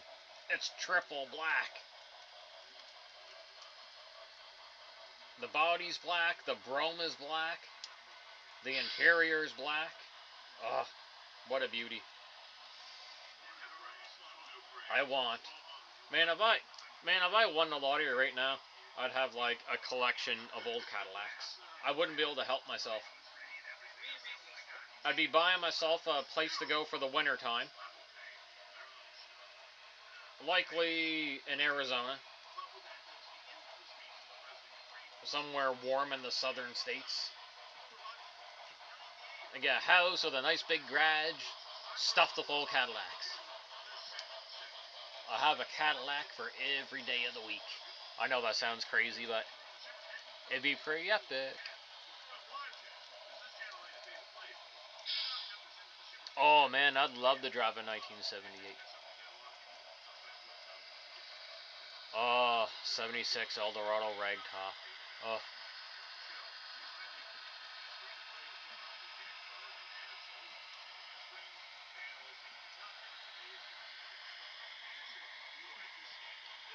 I've only owned 2 Cadillacs in my life. I've always had a. My first Cadillac was. I didn't even keep it that long. I bought it. Oh, what year did I think I bought it in 2005. Oh, excuse me. That was a 93 Fleetwood Brougham. Beautiful blue. It was triple blue. It was blue body, blue brougham, and blue leather interior. So it was triple blue, really nice. I only kept it for about a year, and then I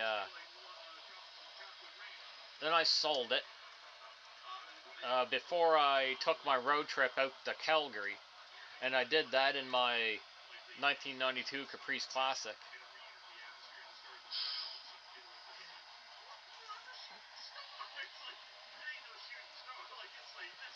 Man, I'd love to drive. I want to drive something from the 50s so bad because I love that style, man. I love the rocket ship fins, right? The cars were just a work of art. I would love to own one, a Cadillac from the 50s. But I mean, just to be privileged enough to drive one. Oh my goodness, it'd be just give me a 1959 Eldorado, any Cadillac from the 50s. I don't even care. Just a convertible for a week. Oh man, it'd be glorious. I've actually never in my life ever been in a convertible. I think George is gonna help me out with that this summer. We're gonna go for a drive in his old school coupe.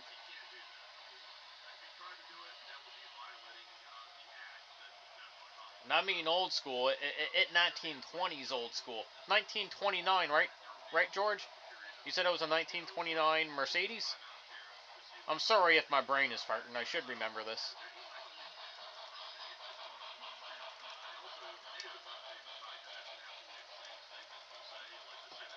Yup, that's what I want to drive, Jim. And back then they built the exhaust system like right into the rear bumper too. Everything was amazing work of art. So you had your so the exhaust pipe came right into the back bumper, and it was like roundish looking with like a cool grill. Oh man, cars were so awesome.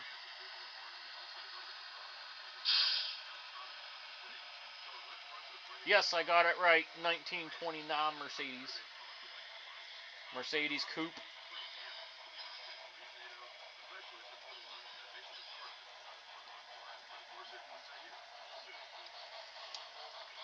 Like, oh my goodness, Jim. Like, it'd be like, oh man, it'd be such an amazing privilege to get to drive like in a 50, like any Cadillac from the 50. And frig, I'm just as excited to go for a drive in George's 1929 Mercedes. That's gonna be epic. Like that is like we have antiques, and then there's antiques. You just gotta say it right. That 1929 Mercedes is an antique. Like that's more antique than antique. That's antiquities, if that's the word I want to use.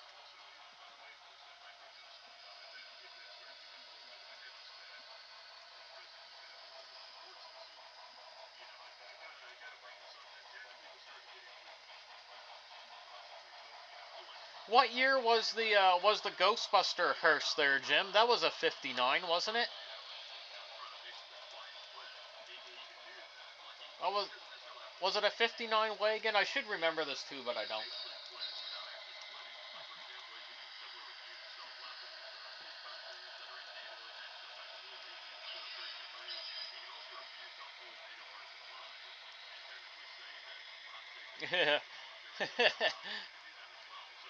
Woohoo! I got it right.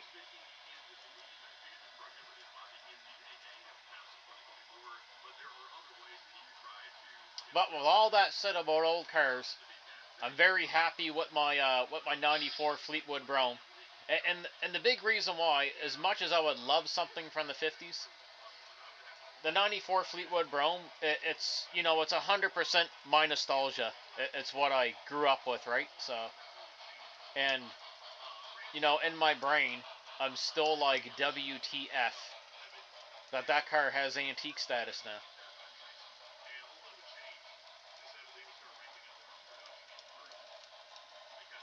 Like frig, when I was in my teens and early 20s, you could grab a Caprice Classic at a police auction for like 500 to $1,000. Now they're all going up in value like crazy. Holy crap!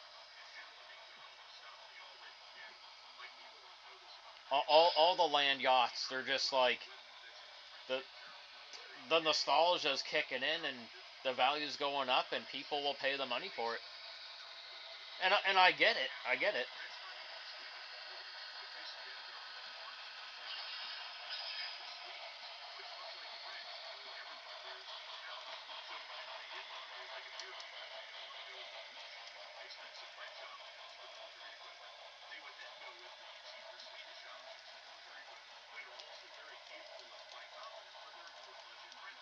So my second my second Caprice Classic, I bought it. It was a '92. Got it from the auction, but it was it was a police package. It was a 9C1 package, but it was owned by the fire department, so it didn't have the ever living hell beat out of it. But those cars could take it anyway. They weren't hard to work on. And oh man, I drove that thing for quite a while. I sold it to my buddy, and then he was gonna put a crap ton of more horsepower in it, but it didn't come to fruition. And then I had my '94 with the LT1. I had that for 2 years. Sold it. And then my '96 wagon, which was probably my favorite, but I sold that because I was dumb. And then I got the '94 Fleetwood Brougham, and I have no intention of getting rid of that anytime soon. And if I did sell it, I'd just be looking for another Cadillac. I'd be like, well, this one's gone. Now I got to find another one.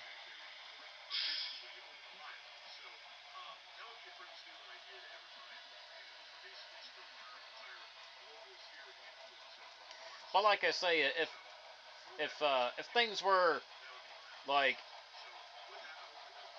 crazy good financially, which you never know, it could be in a few years. Got to stay optimistic. The like I wouldn't be able to afford something like like a 1959 Eldorado, something crazy like that, right? I can't see that happening. But I do want to get the generation before mine. So I want to get the so my generation started in '93. That was '93 to '96. That was the last generation of the land yachts. So the I want a Fleetwood Brougham. I'm gonna say '87 to 1992. Actually, I was told the best years for those for the oh, excuse me. I was told the best years for the generation before mine was 91 was sorry it was 1990, 1991, and 1992. Why everyone says those were the best years for that generation, I don't know. I got to read up on it a little more, figure out why. But apparently that's like Apparently it is. But man, friggin', there's a there's a beautiful. It hasn't sold yet. There's a beautiful '87, uh, double black, not triple black, but it's a black body, black chrome, with white interior, white leather interior, gorgeous. Buddy's asking. Oh, and it's worth it. He's asking 12,000 Canadian for it. Oh man, if I could come across that, I'd be grabbing that black caddy right fast. Not triple black. Everybody wants the triple black, but I think the white leather interior looks really good with the double black and the black chrome. It is gorgeous.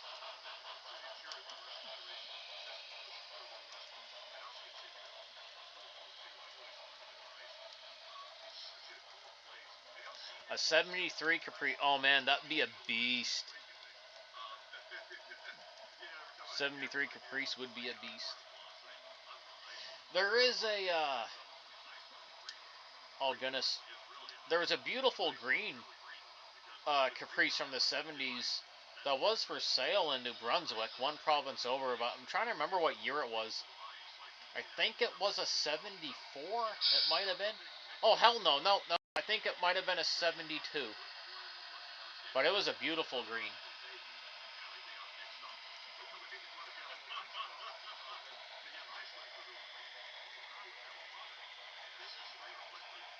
Oh, that thing would have been a torque monster. That'd be fun. Oh man, I bet the back tires would just roast on that thing. Friggin' put it sideways.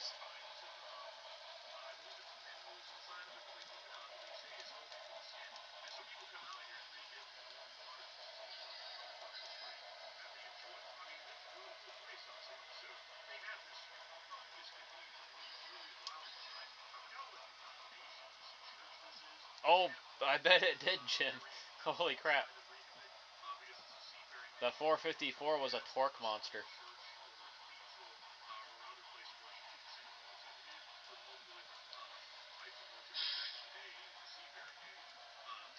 I used to, well, I still do. The, I think one of my favorite Chevys is the 1970 and the 1971 Chevelle SS454 with the LS6. Hoo-wee. And a manual transmission. I mean, I'd be happy with an automatic, but manual? Hoo-wee. Imagine the tire roasting going down the road on that. I'd be all kinds of sideways up, man. I'd go broke. I'd need back tires like so much. I just wouldn't be able to contain myself, especially if I had one with a manual. Oh man, I'd be, I'd be going sideways all the time.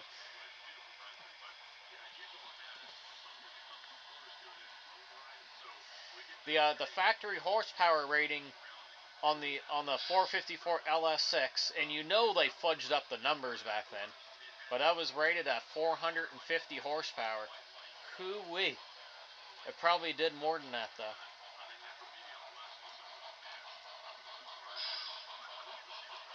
And imagine doing a little bit of work to that sucker. You'd be pushing friggin' 6, 7, 800 horsepower. Hoo-wee. Supercharge it, you'd be pushing 1,000 horsepower.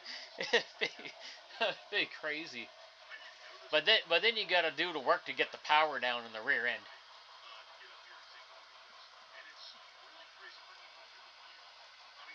Oh man, yeah, my foot would be slipping off the clutch all the time.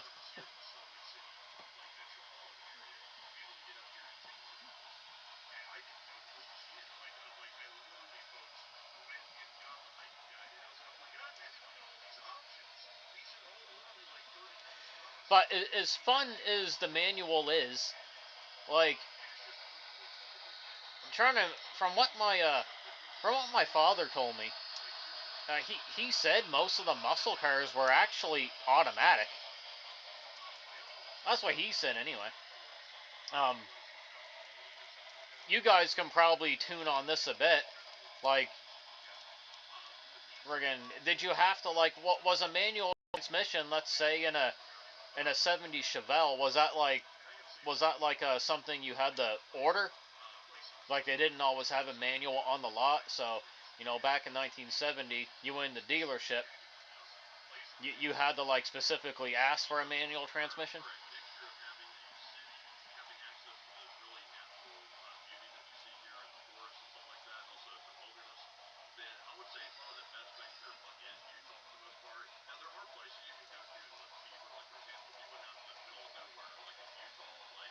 Yeah, that's what I kind of figured. Yeah.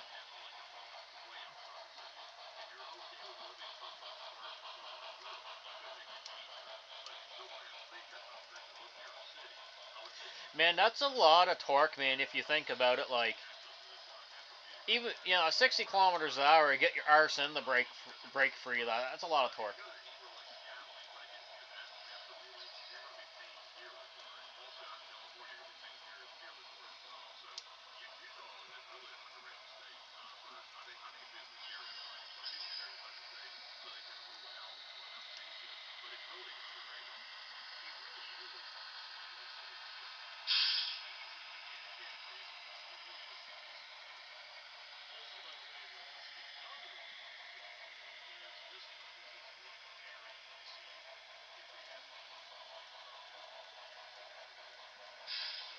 So so my Cadillac, it has a limited slip differential.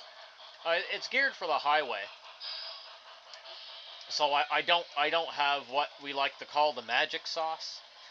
I don't have the towing rear end, so it has the what is it? It's a 292 limited slip rear end, which is highway gears. Um, if it was the towing package, it would have the 342s, which you can have a lot more fun with. But now the limited slip, as we know, it's designed to like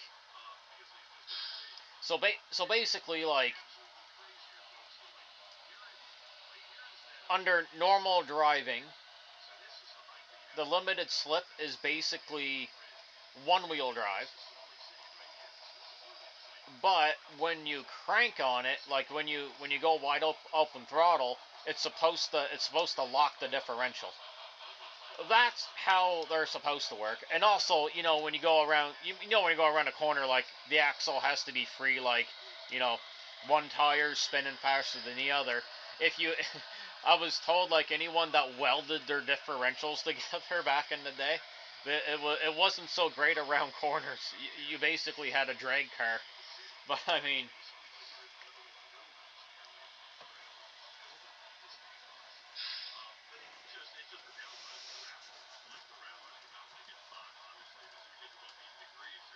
yeah, it is getting around that time. I'm gonna I'm gonna stop the goose here at the train station.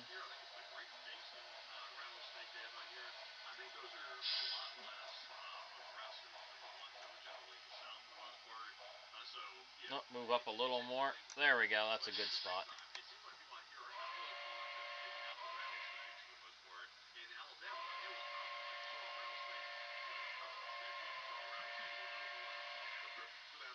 I'll wait for a beeline to come around.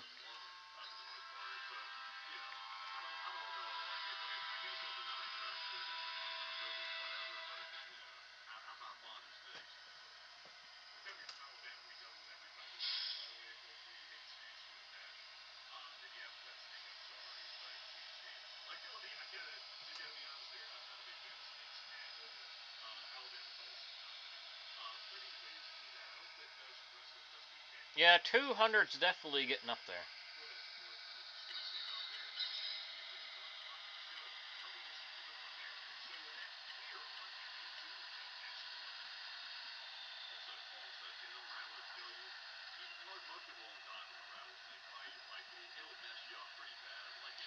Alrighty, guys, it's 1:15 in the morning, and I am gonna call it. Getting late. I appreciate everyone popping by, and I have no idea what's going on tomorrow yet, but we will see when tomorrow gets here. Good night, everyone. Have a good one.